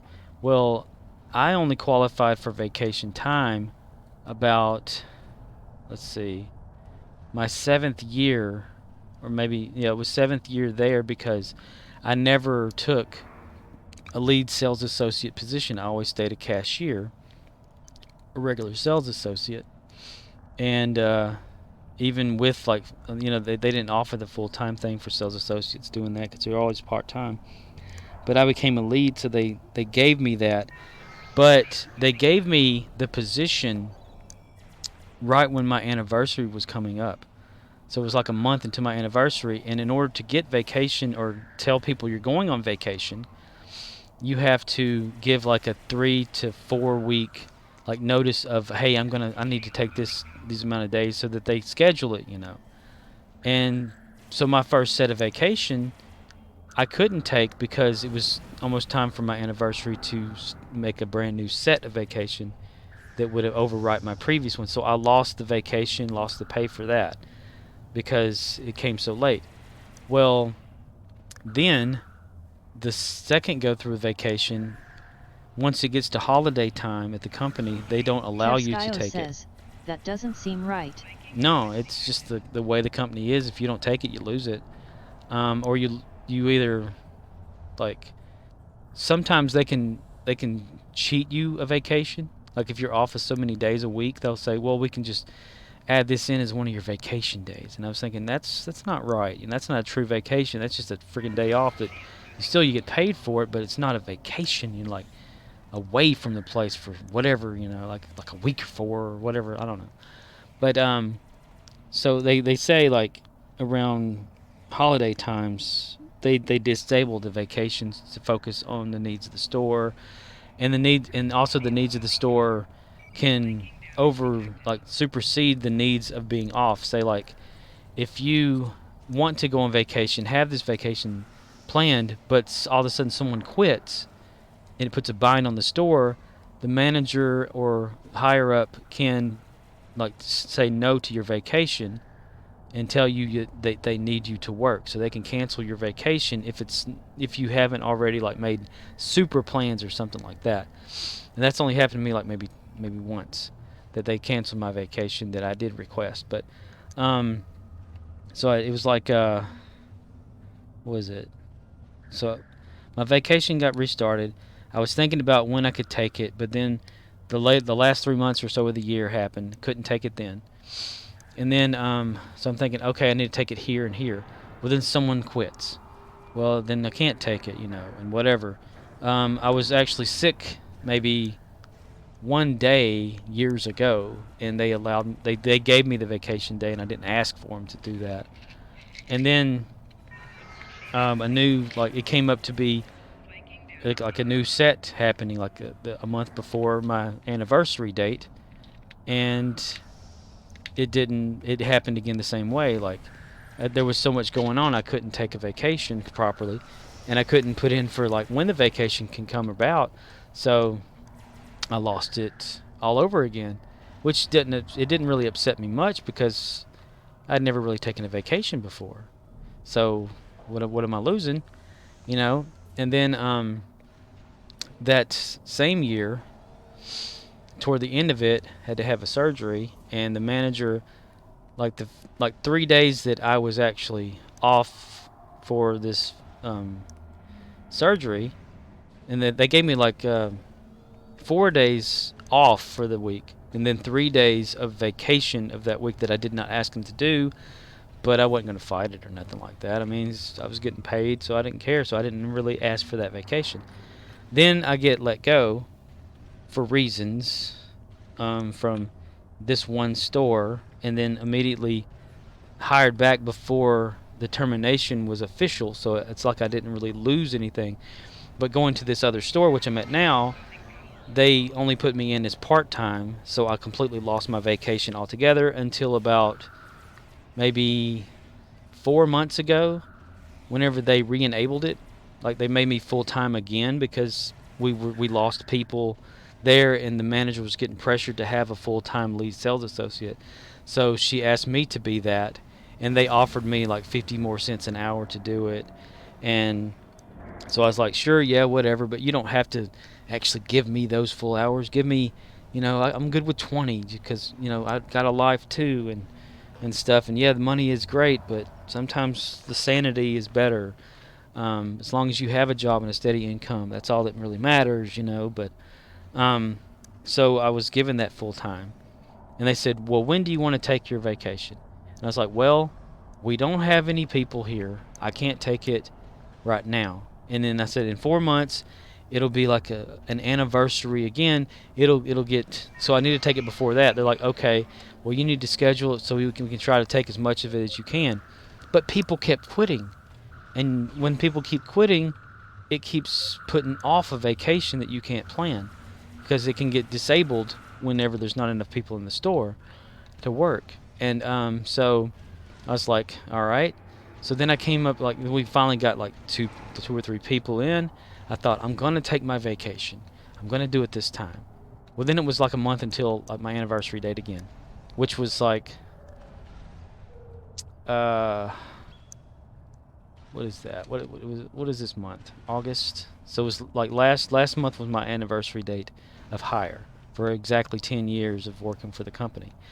And so it didn't happen again. So now I have a whole new set, but this guy actually needs the full time. And since I've never had an official vacation, what am I missing, right? So I said, well, if you can only have one of this and he needs it for medical reasons, for this or whatever like that, I'm okay with stepping back down to part-time. So I'm going to be losing my vacation again. There we go, Endeavor. And I guess I'm okay with it because I never really had a vacation before. Like, you know, where you actually are off for a few weeks or whatever. And so there, you know, that's that part of it at least.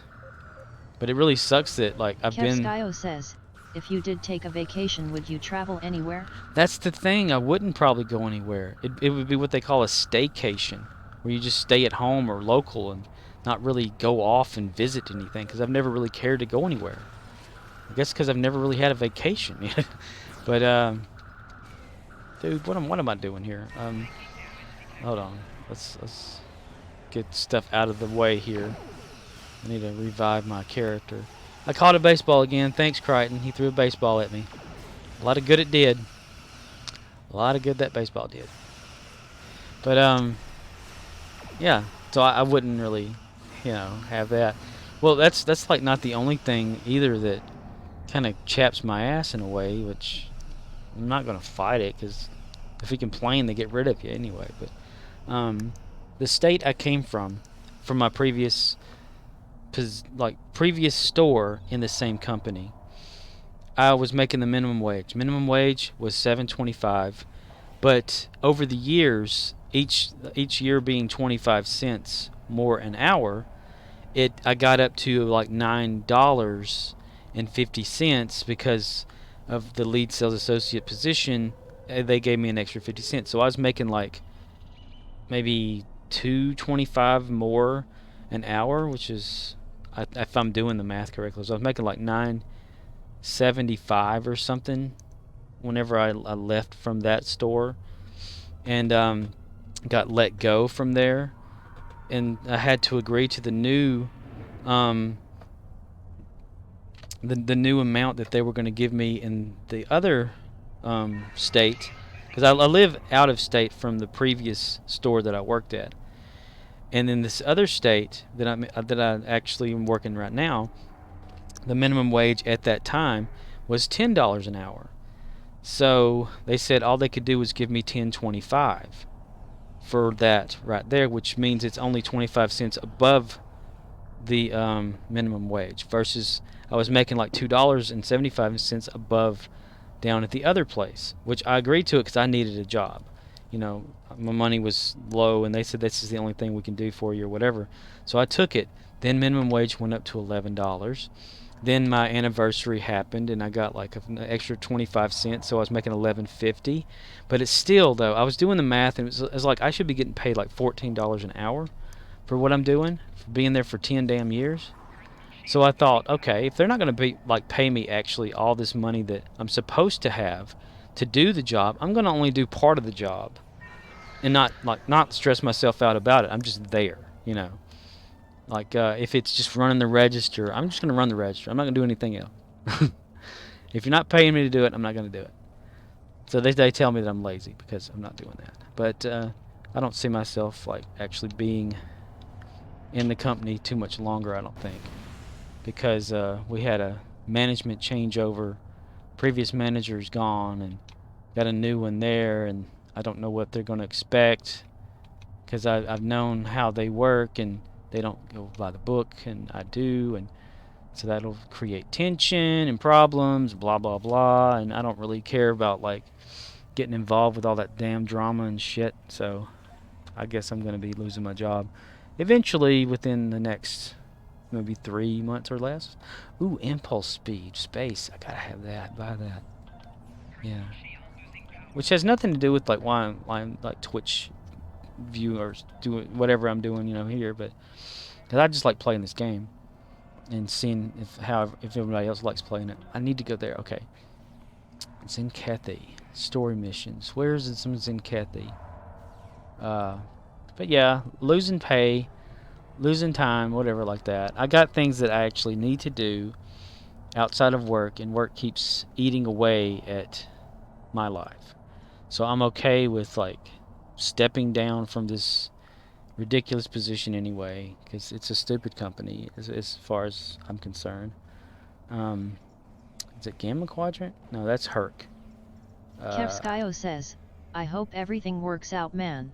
Yeah, it probably will. I mean, Kevskyo says, I think I'm gonna head off for the night. Okay. Well, thanks for hanging in there as long as you did. You know, you didn't have to do that. This is where some, what is it, Iconians, right? That's what the, no, Tzenkethi, no. Tzenkethi. That's, damn it. Every time I forget where the Tzenkethi are. But no, like, good night, dude, you know. Maybe no, that's a Herc. Gamma Quadrant's Herc. Shit. Okay. Delta? No, that's them. Okay. Iconian. It's got Kevskyo says, have a good night, Scorp, grinning face with smiling eyes. You too, dude. Good night. I'm gonna keep playing until I get my my junk here. I'm gonna look it up on here where I can find some Tzenkethi ground. Tzenkethi. Ground. Endeavor. That's where can I find Tzenkethi ground? Not bad. Signs important. Yeah, okay. That's what it is. I need to remember that. Signs and some. Oh, I got 2 Reddit things here. Let's see. Just grammatical error. Reboot. Oh, a bot replied. Okay, to my my Reddit post. It's so stupid. Signs and portents. That's the one I keep thinking about. Where's that at? I'm gonna go to the list here. Cardassian? Jabberwocky. Borg. Nah, it can't be the Borg. No. That's like it's in the Alpha Quadrant with Bashir. New Frontiers, probably. Yes, right there. Okay. The Lucari have discovered. It's a Lucari crap. Okay. That's why I say I can talk about this company that I work at all the time as much as I want. They're not gonna be paying me. That and the fact that yeah. I mean, they treat the employees like shit anyway, so what's it matter? Dude, that loading's taking a while. While that's loading, for no reason, 2 hours and 17 minutes. Okay. Stuff of signs and portents. I guess I'm saying that correctly. On screen.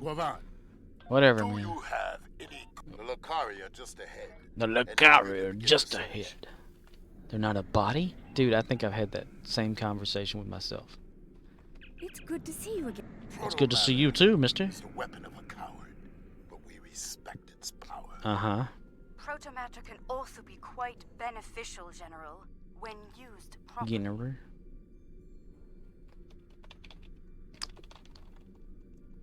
Send probe. Oh yeah, that's what dude, right? Why is it always like 60 of them too? Perhaps the probe's information will give us more insight as to why these attacks are occurring. Maybe they're occurring because you won't keep your big mouth out of someone else's bullshit.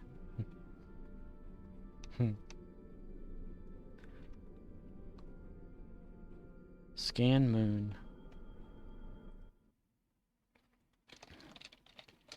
Scotty, get us out of here. You're no god to me, mister. I am Kirok.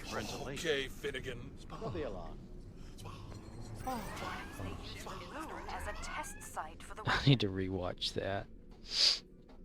Rift Tracks is awesome. If so, it was a poor choice. Why scour a world already devoid of life?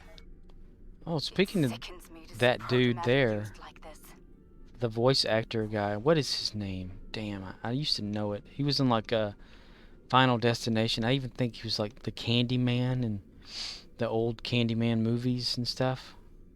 If that's him, I'm not sure, but they have a new Candyman coming out. I don't know if he's going to be in it or not. another uninhabited moon. Oh But one no. quite different from the first. Oh no. What is the pattern? I don't This makes know. no sense. It There's makes no tactical sense. pattern. Well, there's no tactical pattern because bullshit. Okay. Let's see. Final destination.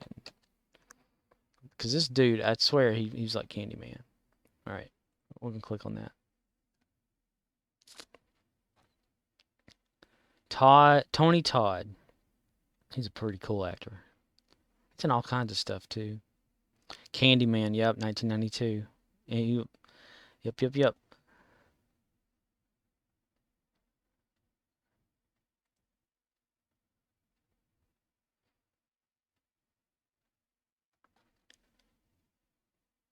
Is he going to be in the new Candyman? Candyman 1992.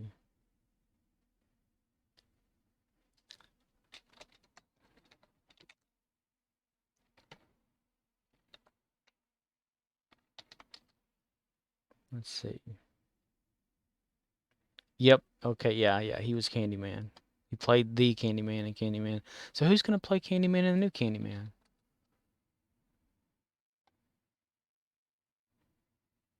He could be back in it again. Yeah.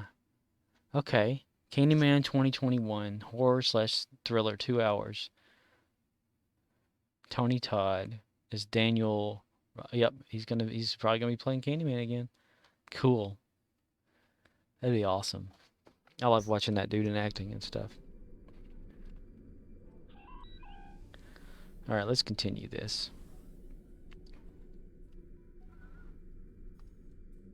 We've got 2 more points of impulse, so that made it faster. Just a little bit though. Scan moon. I want faster impulse. Scanning the probe we sent. Scanning the probe we sent. Collect telemetry. Blah blah blah. Blah blah. I'm detecting Blah blah blah blah. I suppose you have some questions for me. Time for that later. Our mission. Should we choose not to accept it? Kerboom. Kerboom. A fidget spinner. There has been a large-scale battle in this system. We are analyzing the debris. It appears the losing side possessed technology roughly a century behind our own. Okay. I think I even have it written down somewhere to go here for the Tzenkethi thing. Our scans are showing. Unclear. Bum ba da bum bum bum. Spark, spark, spark, spark, spark. Around 50 Excuse me, sir.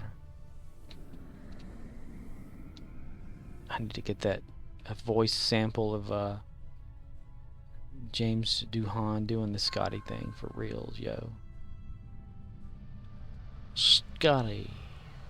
Snotty. This is all that is left. They are perhaps. Perhaps not.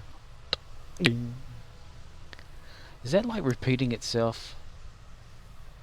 Let's see. Cross your eyes and hope to die. Stick a needle in my eye. Almost. What is gardening with a starship? It's very faint. I'm sending you the coordinates. There might be. Send engineering to somewhere. Ooh, we got a bing, a ping, a pong, a pong, a ping pong.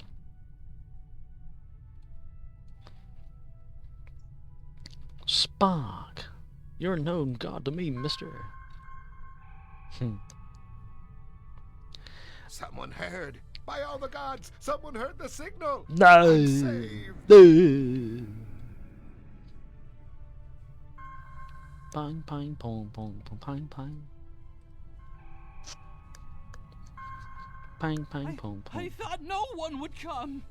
Thank you, strangers. Thank you. I'm gonna start a new character named No One. I think I've said that before. Have I? I don't know. I can't keep track of everything I've talked about. Thank you. Thank you. Thank you.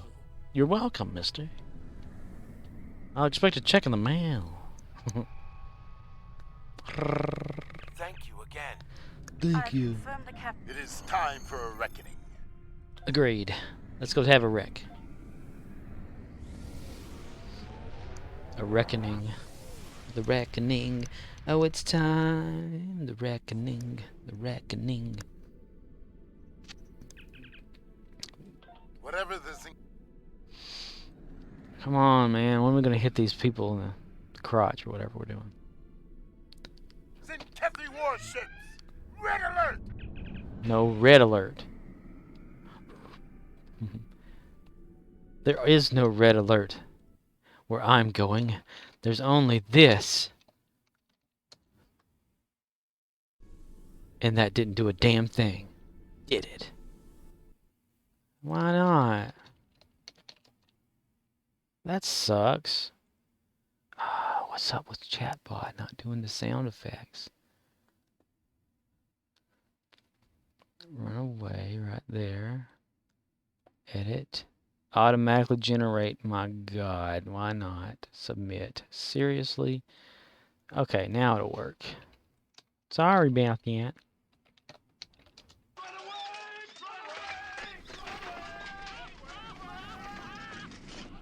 Run away, run away, run away. Okay, answer hail. Alliance vessels. You will. To battle, Comarque. Let's go battle, Fight mister. well, and do not fear death. Kick their ass and take some We must names. fight. We will fight to win, General. We will fight again, General. General, my general. McGoneral. Maguneral.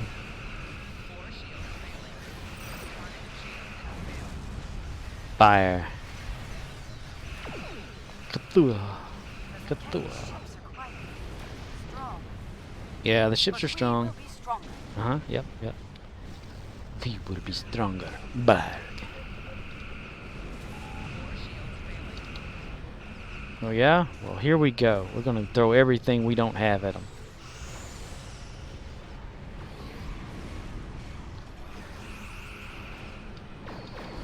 I'd say the Rescava did quite well in her first battle. A good battle. Well fought. The honor of victory is ours. He's got a distinctive voice. That's pretty cool.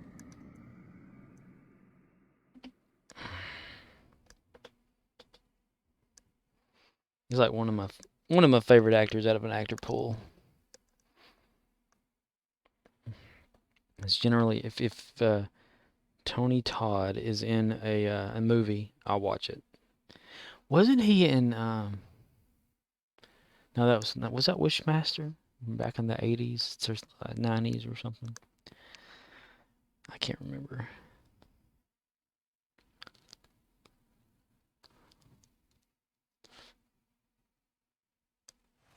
Confessions of an Idiot. Their weapon is. We, everybody, we, kaboom, kasplash. Come on, everybody, come down. Let's have a pool party. Oh, tag you're it. Yeah.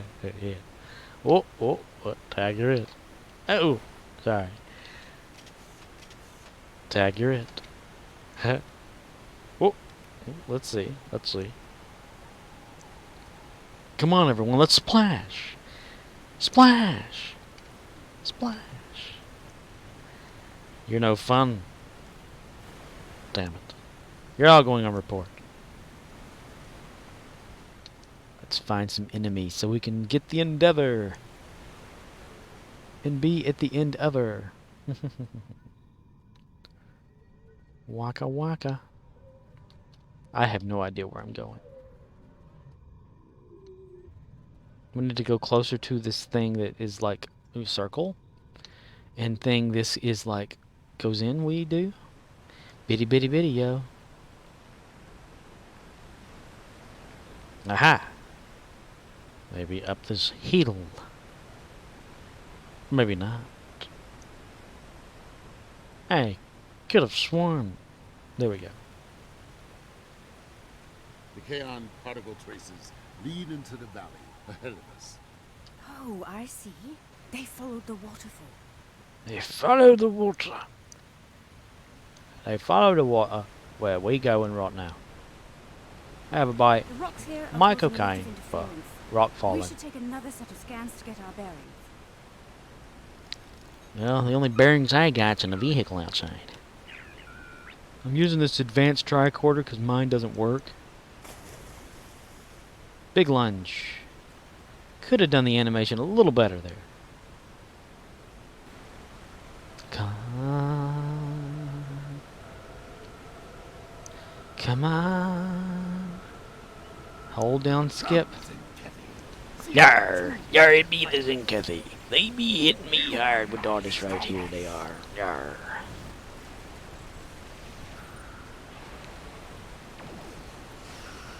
Kaboom! Kaboom! Simple. Go through all this trouble just to fight Tzenkethi. They did have a friggin' battle zone, I swear. Kaboom! So, there are some Tzenkethi with a taste for battle. Yarr. I tell you what I Scans should indicate probably they do. took the path to the east. Damn it, shut the fuck up. I should shut the fuck up, that's what I should do. Like, Why would they destroy entire planets? because there's Tzenkethi and they don't give a shit. They must find some tactical advantage in these actions, for some reason. For some reason, my I'm reading yeah. Tzenkethi life signs ahead. No, We're you're not. waiting for it. Ah, good. Good, We yes. will meet them in glorious battle. Yes, yes, yes. Now, what I should do is, like, as soon as I get to 60, just beam up and leave the mission dangling to beam down. Like for future Tzenkethi endeavors or something. Even though I hate to have a mission like hanging around over here in the side. But it would be so much easier. Because this one, if I'm going to keep getting damn Tzenkethi missions, like space battles after space battle, after ground battle, blah, blah, blah, blah, Tzenkethi this, Tzenkethi that. I want to be able to go find them on the ground a whole lot faster. So I'm going to hang on to the beam down part. Because I'm sure as soon as you, like if I beam up from that, it'll say, you'll learn to list your mission, blah, blah, blah. But it'll continue from where it thinks you left off. And my character's dying because I'm talking and not playing. Oh, that was a sideways attack. That was a drop kick, son. Boom. Flanking damage. Get the grizzly bear attack. Huzzah! Huzzah! Huzzah! Grizzly bear. Boom.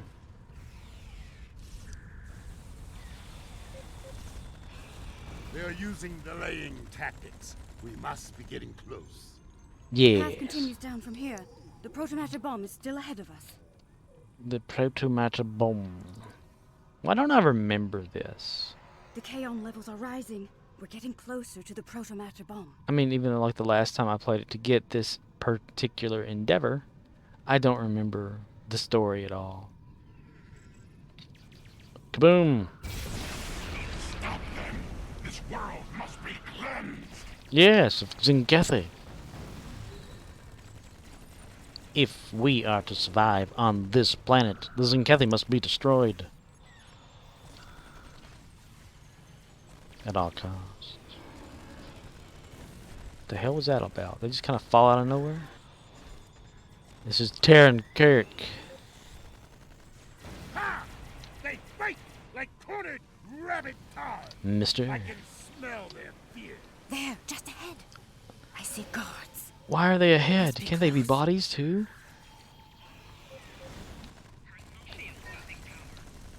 But I like my big old weapons.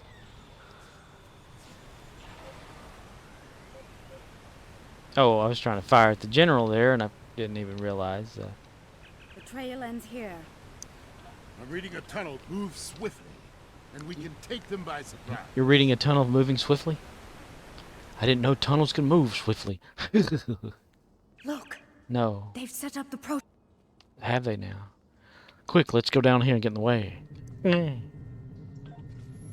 I paused. Oh, dude. They only left. I know, you're looking at that going, duh, it says pause on. But I have this box that's right here and semi-transparent so I can read the chat. And I'm not seeing a lot of this stuff that's right in here. I need to figure out a better way.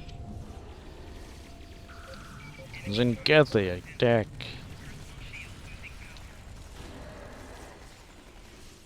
Quick, mister. To Spork, no! Oh, that was her clone. What does God believe with the starship? Star. Oh my. I am Kirok. Shutting down Pylon Alpha. Talking about stuff that I don't care about.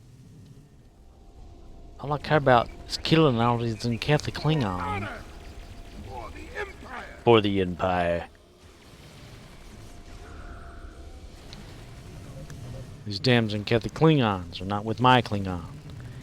General Rodek is my Klingon. He's my friend. Your path of violence ends here. Dude's got like a big vendetta against Tzenkethi because he's always at the battle zone. He's always in this mission. He's nothing but obsessed with these Tzenkethi, killing them just as I am obsessed with killing Klingons. Soon. Pylon Alpha is offline. And these Zen Klingon Kethi. What does that say? Keith? No, Kreith. Okay. Is that like a name for people? Oh, they have Down Pylon positions. Beta now. I don't really see much going on with the Tzenkethi. I mean, is it just story only? You know, in the battle zone, that's it? And what's the deal with underwear? They gotta have a pee hole in them. You can't have them underwear don't got no pee hole. Oh, very rare personal endeavor. Let me get out of here real quick. Right quick. This did pretty well under here. Oh, just hit the damn thing I did. I sure did. Yep, mission will be lost. We're gonna leave that as a mission. For the time being.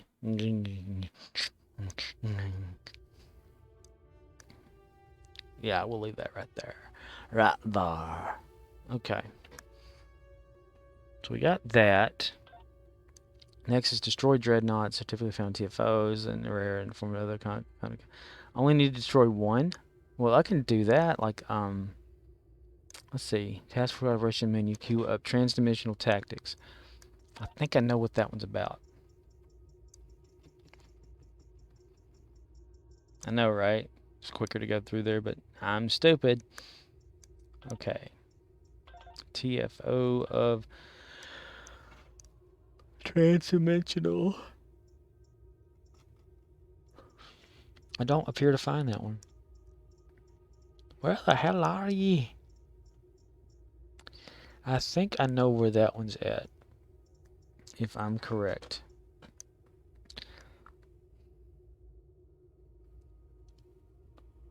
Because it says, maybe it says the transact. I think that's going to be on Nukura. Nukura? Nibelaya? Yep, right there.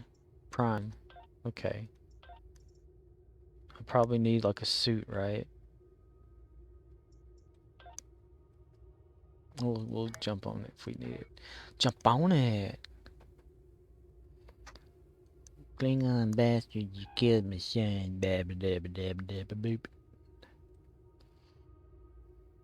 I want to go there. Let's go to the Forbidden Zone. Go get Carl for my other character. Get him a weapon like a hammer or something. What you doing with that damn hammer? Don't rightly know. Just kind of woke up holding it. Betty. Admiral, we don't have clearance to enter First Federation space at this time. Shut the hell up, mister. I'm gonna go in there now.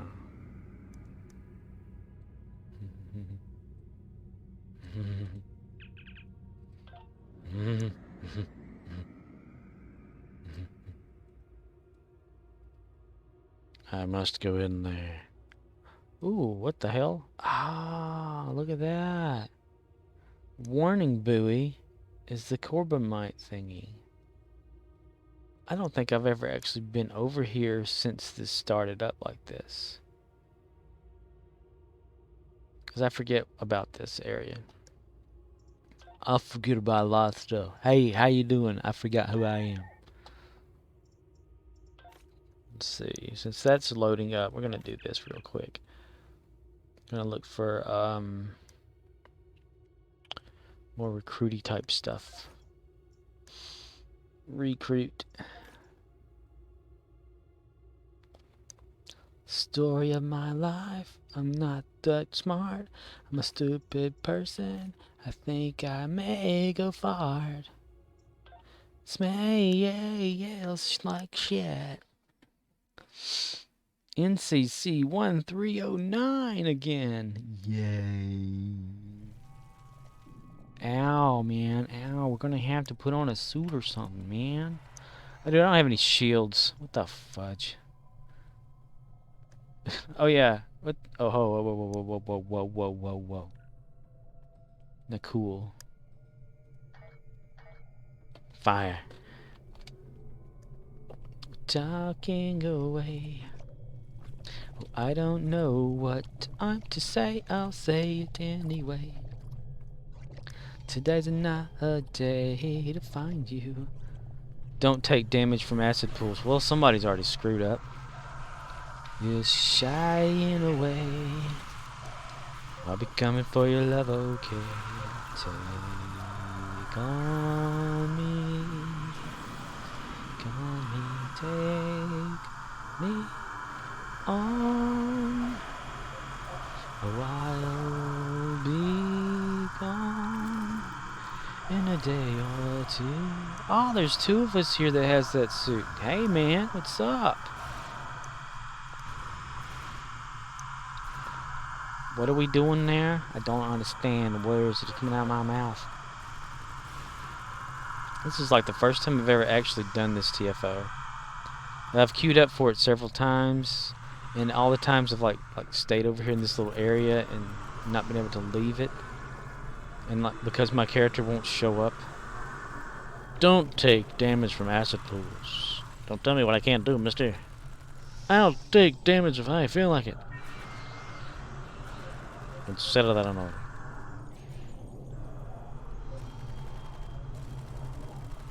It's nothing like killing Tholians. It's a whole nother fun, you know.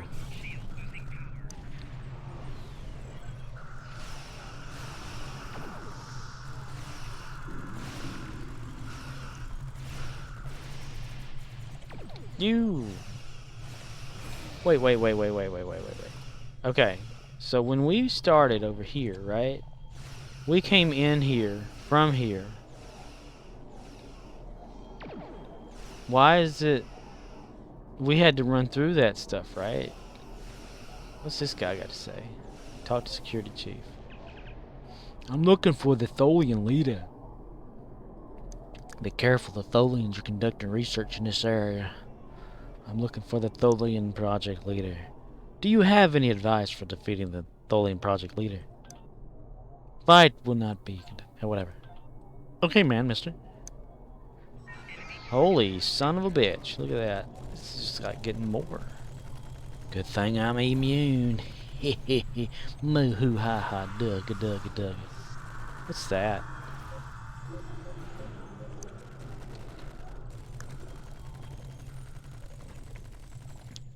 Oh my god, mister. I'm being held and drawn in.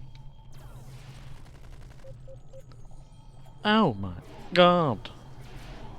Stop it. That tickles.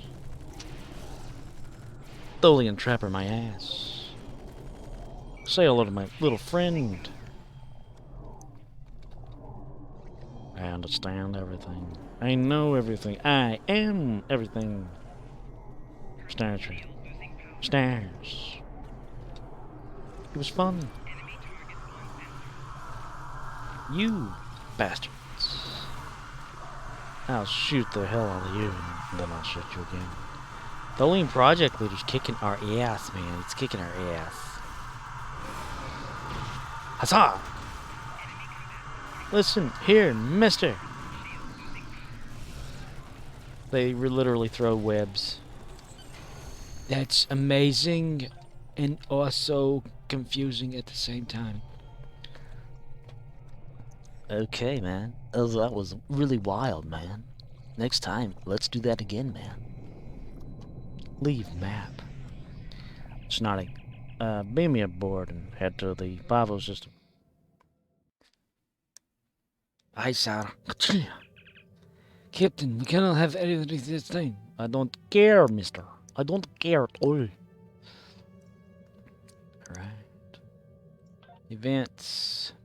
Peril over Pahvo. Or Pahvo. You know. No, you are a host. Woo, how you doing there, buddy? Doing alright there, buddy? Tonight, stars, tonight, I'm seeing stars, tonight, the stars, tonight. Once again, I find myself with my friends, dancing the night away like the party never ends. Biddy, biddy, biddy, yo. He's crazy. Thank you, Twiggy.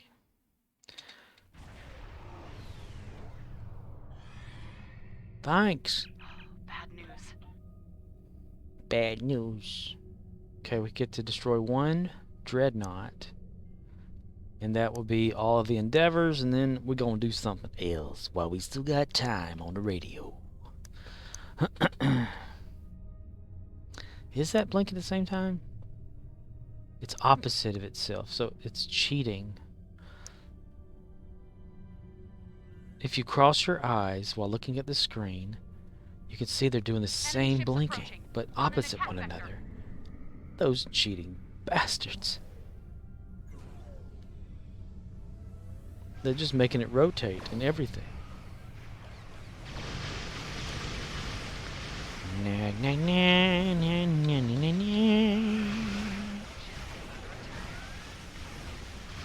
Boom. Target shields fire. Murder, death, kill. Aww. Boom. Faster impulse speed. Oh, hello there, little guy. More bad news. Bad news britches. They call her Bad News Annie. Every time she comes around, she's always talking about some bad stuff happening. She's like somebody that has a lot of bad news. Yeah, you're gonna get that anyway, aren't you? I want that one. Can I have this one here? Thank you. Can I go over here to this one here? Thank you. Move that bus. Overshot it with my new impulse. Oh no. With that one lady customer, that Karen customer, she's always giggling. You have to do everything I say because I can get on your ass and make you lose your job. Go over there and you me.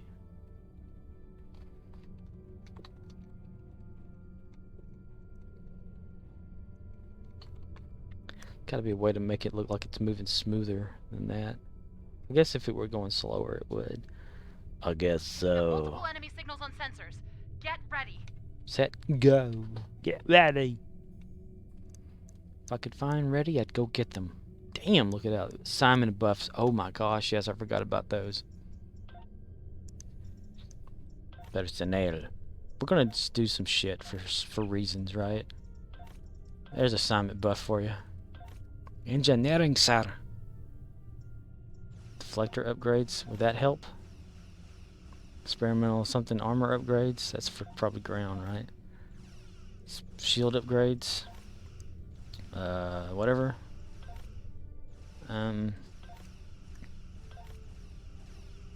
Relocate scientists. Oh, let's go get shot or something. Go get into the battle so we don't get like, why aren't you helping out? Get the hell out of here if you ain't. Yeah, I be not helping. How do you even get some assignment buffs?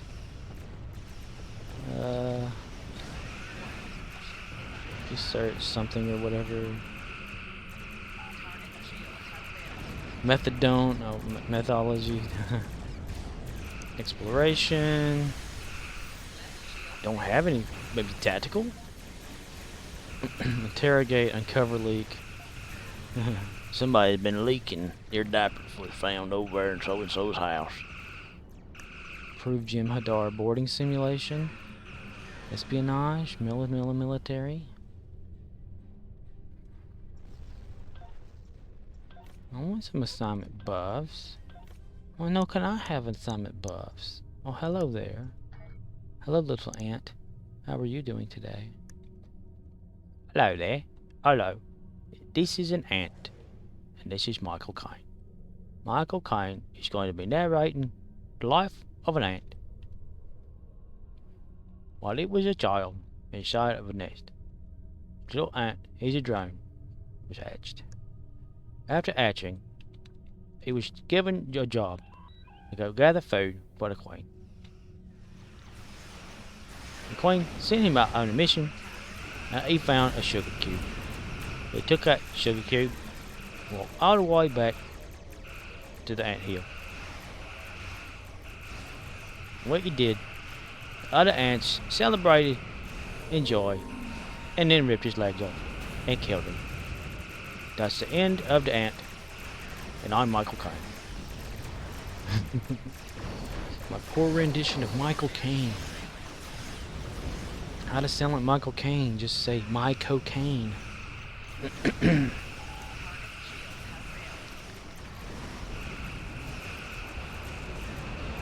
Target shields are failed. I'm a failure, mister. Kaboom! I know where everything goes and how goes everything. How did I get that? Starship weapons training. Starship weapon amplification. Maybe if I turned off, like, the filters. Science. Weird science.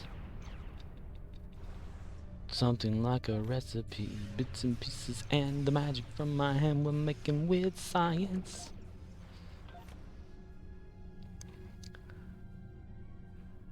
Adjust system induction relays. Does that do something? Expect us to, like, you know, or maybe you get that afterward. Probably afterward. Right. Remodulate particle generator. Rebalance buzzard ears. Treat minor wounds, damn it, Jim. Confiscate crew stuff. I like confiscating, it's fun. Start new mission, confiscating. Extrovert. I doubt it. Fire. Wow, we got a little bit of lag going on here. A little bit of lag. Not gonna lie to you. Not gonna lie at all. Not gonna do it.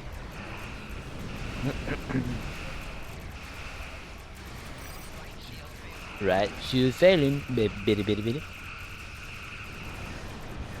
Boom. Fire. I need to do some of those assignment buffs. Look at that. Dude knows what the fuck he's doing, dude. Yeah. Bill? Ted? Dude. Satellite upgrades are... Satellite upgrades available. Satellite upgrades available. Yay. USS Zoom Zoom. Boom boom. Zoom zoom boom boom. All I wanna do is a zoom zoom zoom and a boom boom. Oh man, he got mines. Oh. Oh. Oh. These aren't the voyages of the Starship Enterprise. This is the Crapper Prize, where we crap all over the ship for the lack of toilet paper. We had a crisis. All the toilet paper replicators on board have stopped making toilet paper. I've demanded that Spork and Kashoff go down to the planet below and talk to delegates to get more. And Pahvo. They make some of the softest toilet paper. This is the softest toilet paper you've ever seen. It doesn't chafe as badly as most of it. Heads up, the enemy flagships are coming to attack. It is the Crapper Prize's mission to deliver this toilet paper to other people in the ships.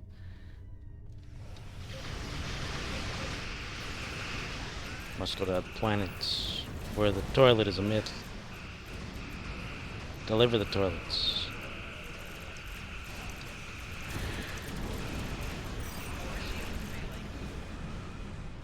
My force shields are failing. Uncommon personal endeavor reward. Boom.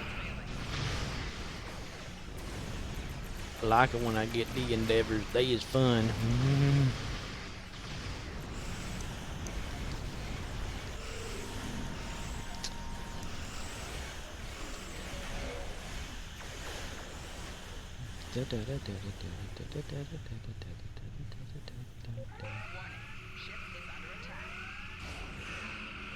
Standing there alone, the ship is waiting, all systems are go. Are you sure? Control is not convinced, but the computer has the evidence. No need to abort. Countdown starts. Tracks.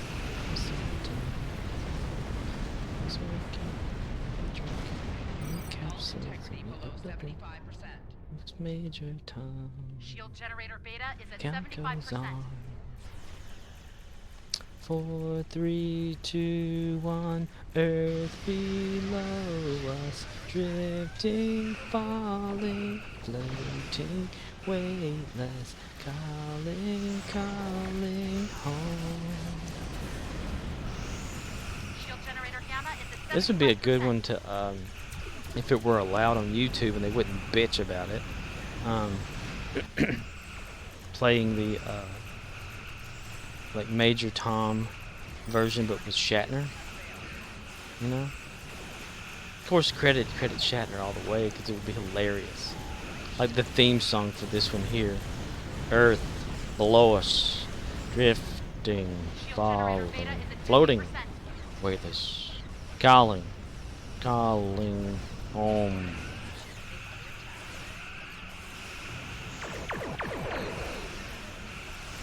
Second stage is cut. 1 hour in orbit. Stabilizers up. Are you sure?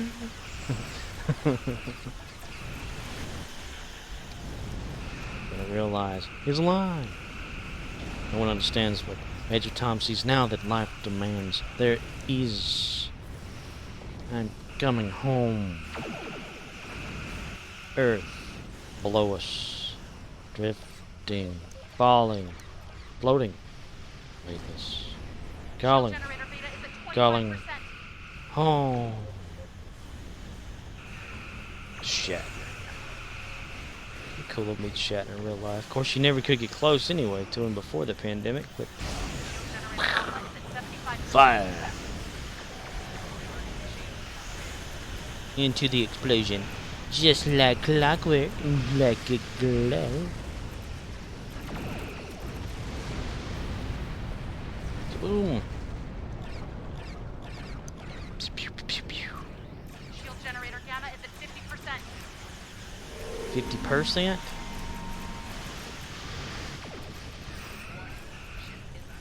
Warning.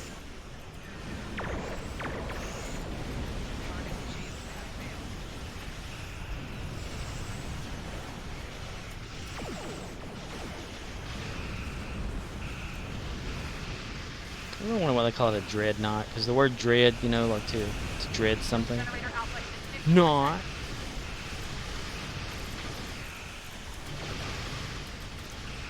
full speed to slow. Head full. Okay.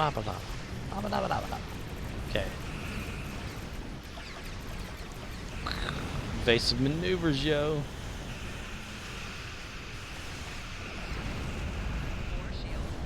Shield generator alpha is at 25%. Oh no. Oh, dear. The more you know. I should have a sound clip of Butterfly in the Sky. Just because reasons. Butterfly in the sky. I can go twice as high. Take a look. It's in a book. A reading rainbow. Shield generator alpha.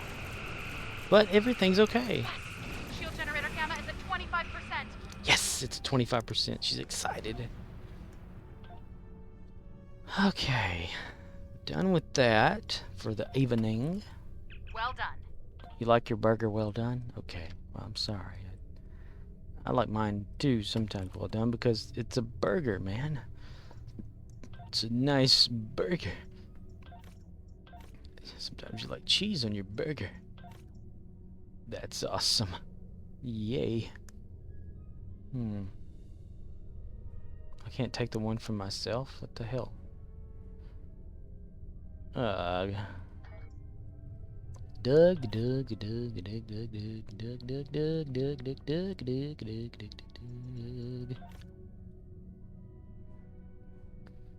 Alright, I have one officer position left. So what I'm gonna do is, I'm gonna leave this map. Fire. Goodbye, sunshine. Maddox is on TV. He's always grumpy looking. And talking to a tape recorder. Sir, we can't go there. Alright, damn it. Fine then, we'll just back away.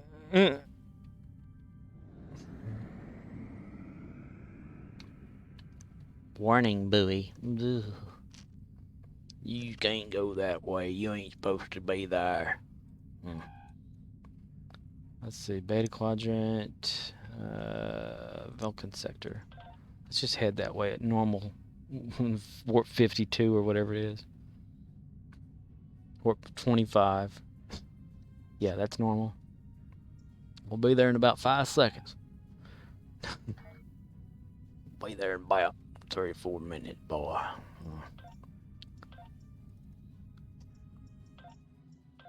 Right there. Got that.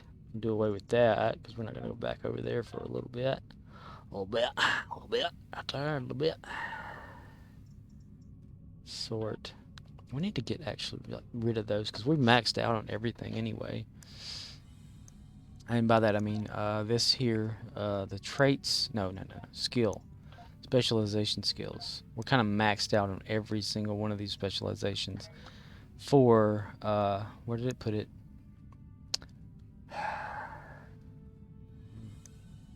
Get so much shit in here. I need to get rid of one of these things. Go to Beta Quadrant? Sure. Why is it the Beta Quadrant? Why can't this be the Alpha Quadrant? And why the hell am I talking like this?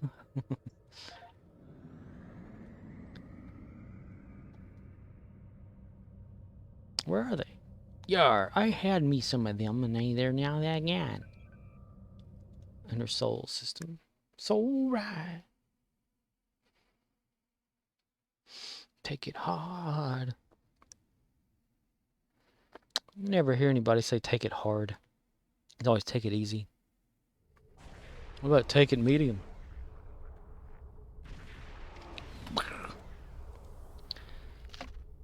Okay, what we need to do is get rid of these data recorders to make more room inside. Whatever this... Is this like a deflector I need? Where the hell did that come from? Bound to account. Positron deflector array. I probably accidentally got that whenever I was helping dude with something, right? Damn, I gotta look that up. That came from my normal shit. Blarg. Where'd those upgrades go? The specialization ones. There they are right there. Okay. I need to dump that, so I need to go into here. And to go into here, we are going to do this. I love it. He's like, pow. I like hot air balloons. Ugh. Strong. Like to marching bands.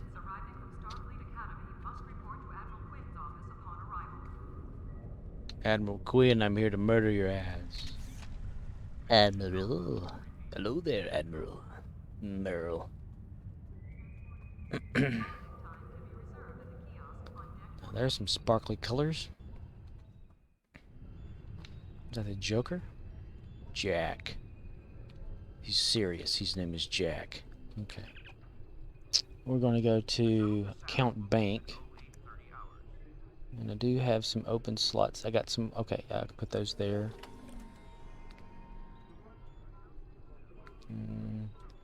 That there. 5. Yay. Cleared out that. And what else was it? It was this data chip. Can give that to another officer. It's okay, officer. Sort that now. Got a whole bottom row. Nice. Yes. That. Parasitic ice. Parasitic ice. That's right. That dude gave that to me. Dude gave it to me, man. Where'd you get that at? Dude gave it to me, man. It's okay, man. Here we are. One of those out. Keep one in because I don't know what the hell that is. Enhance something or another. Critical severity with exotic damage. Only exotic damage. So I need to really research what that is. That came from yeah. From helping dude. Designed to destroy the Doomsday Machine. It will take several torpedoes to take down the Doomsday Machine. Does it say anything about it being only one can be equipped or something? Modified by the blah blah blah, yada yada blah blah. Designed to destroy the blah blah, blah blah blah blah, yada yada blah blah.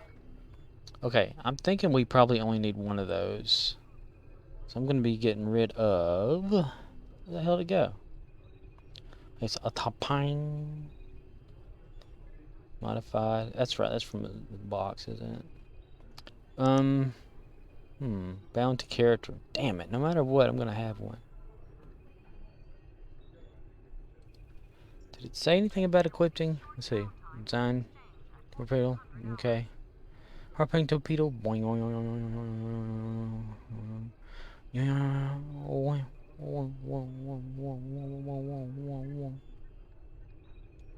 Okay. I'm just assuming it's going to be just one. I'm going to ask you me. Because it's taking up sorting space for my shit. But we're going to just keep that one in there for because reasons.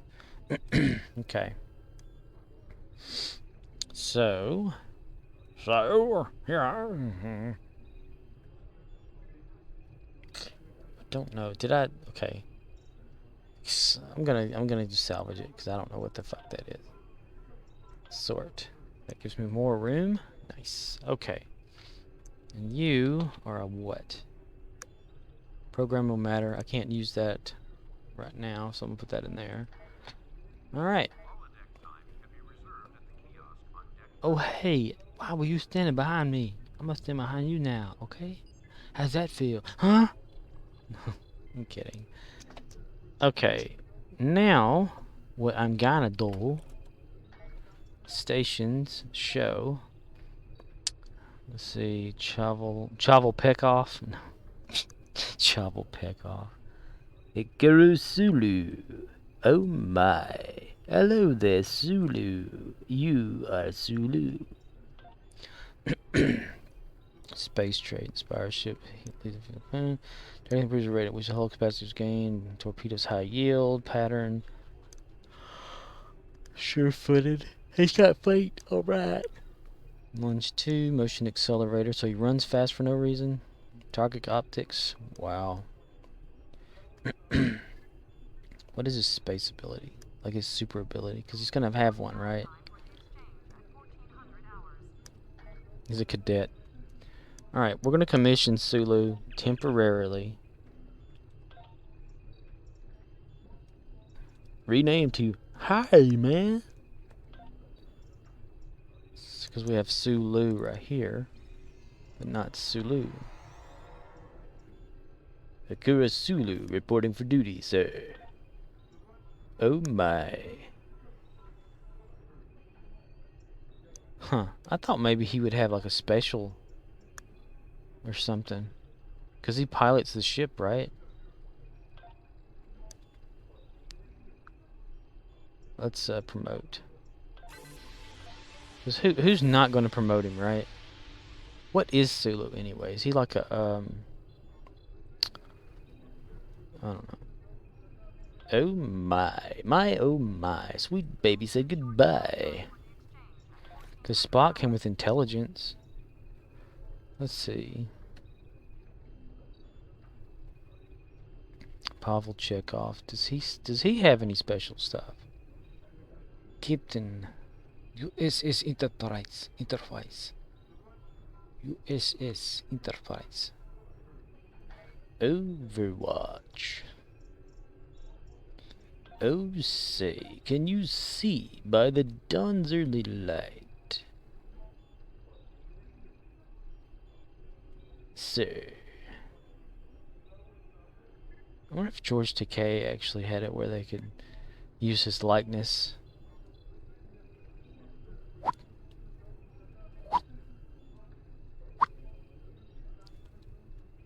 Hello, everyone. Takei here. What's going on, everyone? Rockin' and rollin', rollin' and rockin'.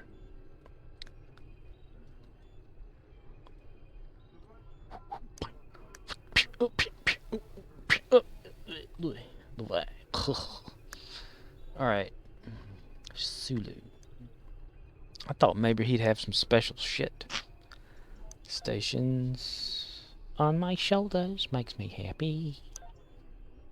Photonic, he's got superior peak health. Good for you, Sulu. He's leadership, superior, photonic life form, and sure-footed. Alright.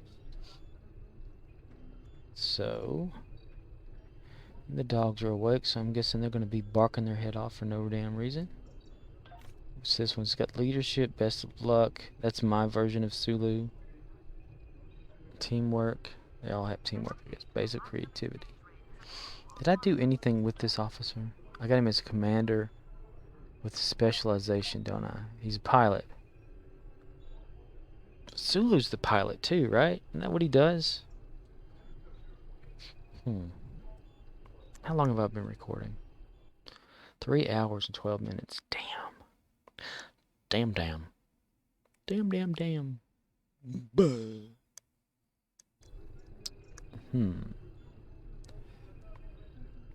I really thought he'd have more than that. It goes Sulu.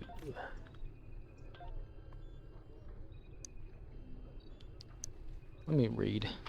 What is Sulu?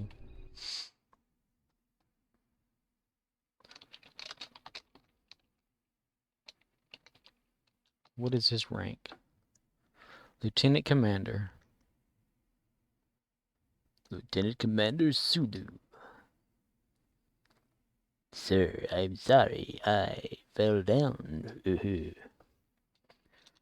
Sulu's position. Okay. Commanding Officer, Excelsior, yeah. Oh, damn. What was he? Let's see. Was he a pilot?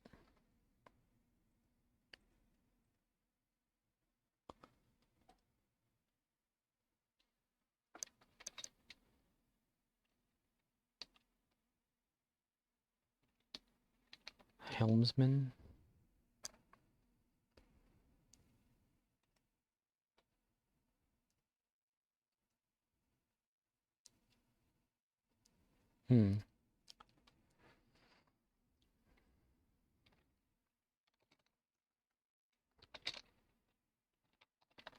Is a helmsman a pilot?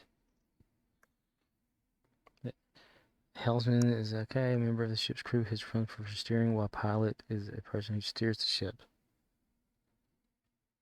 So Sulu steers the ship while also piloting the ship.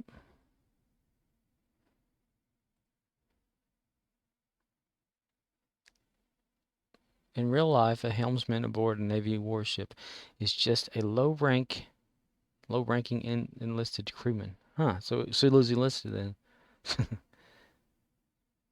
Pilot or helm officer. I'm going to make him a pilot. Okay. Traits. Maybe. Okay, right there. He's not. But he is. And he isn't. I want him to show up on the bridge. So what we're going to do is we're going to create a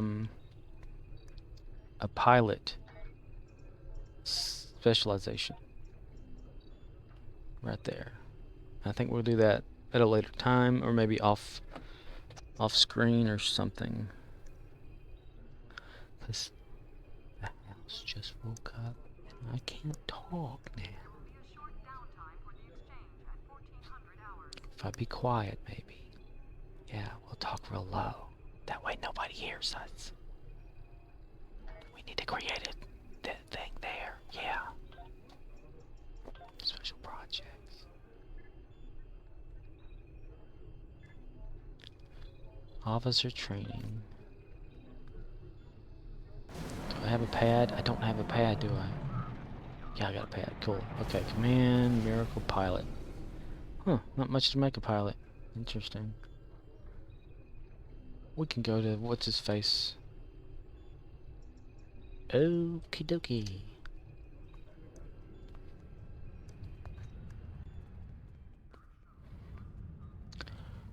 Alright.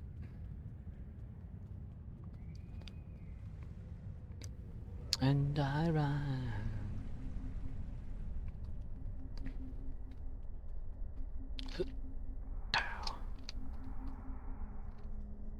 Hello, Mr. Bridge Officer Trainer. I'm here for something. Alright. Who's there? Officer training. Pilot. Details. We need pilot lock trajectory. So, pilot space. Lock trajectory 1. Get that training manual. Okay. And then pilot flyer apart 1. So pilot flyer apart. Flyer part 1 right there. Okay. And here, form up 1. Blue. Rare.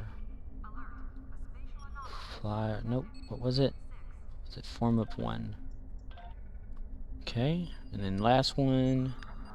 Reroute reserves to weapons 2. Okay. Boom. 30 seconds to create. Here we go. Here we go. Let me complete that. Beep beep. Okay, get off of that.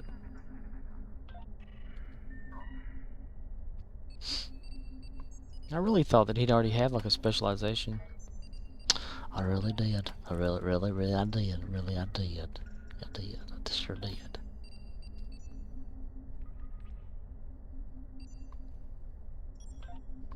Skills, nothing. Biography, nothing. Passives, nothing. Lieutenant Commander. Condition Alpha, everybody. Okay, we got that. Let's go apply it to Sulu. Because it just totally didn't do what I thought it would. Hikura Sulu. Hello. Specializations. I've got that. Where the fudge pecker? Fudge. Where is it?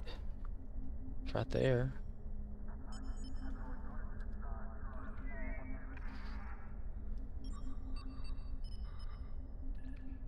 Specialization qualification pilot.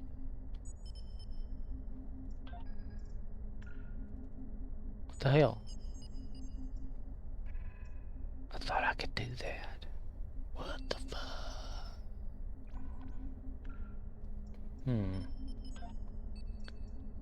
Alright, maybe if we beam up and back down it'll show or something.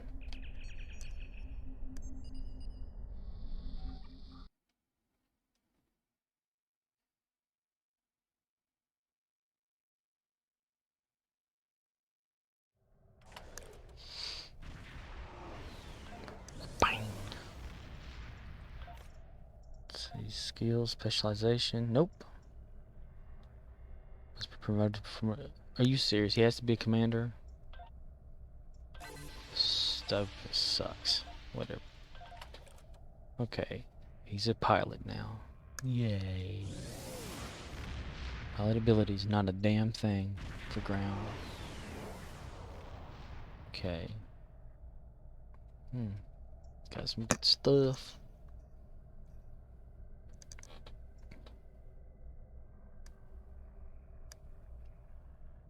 Okay. Well then. Alright. Just have to be for another time because we can't play right now. We can't be loud. So what I'm going to do is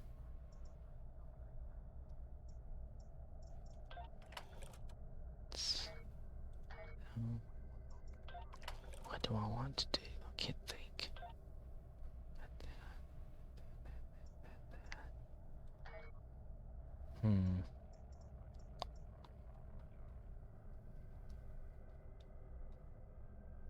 What am I gonna do?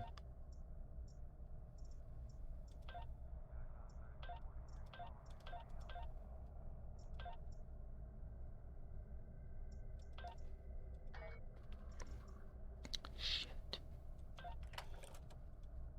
Very, very quiet. You're being too loud.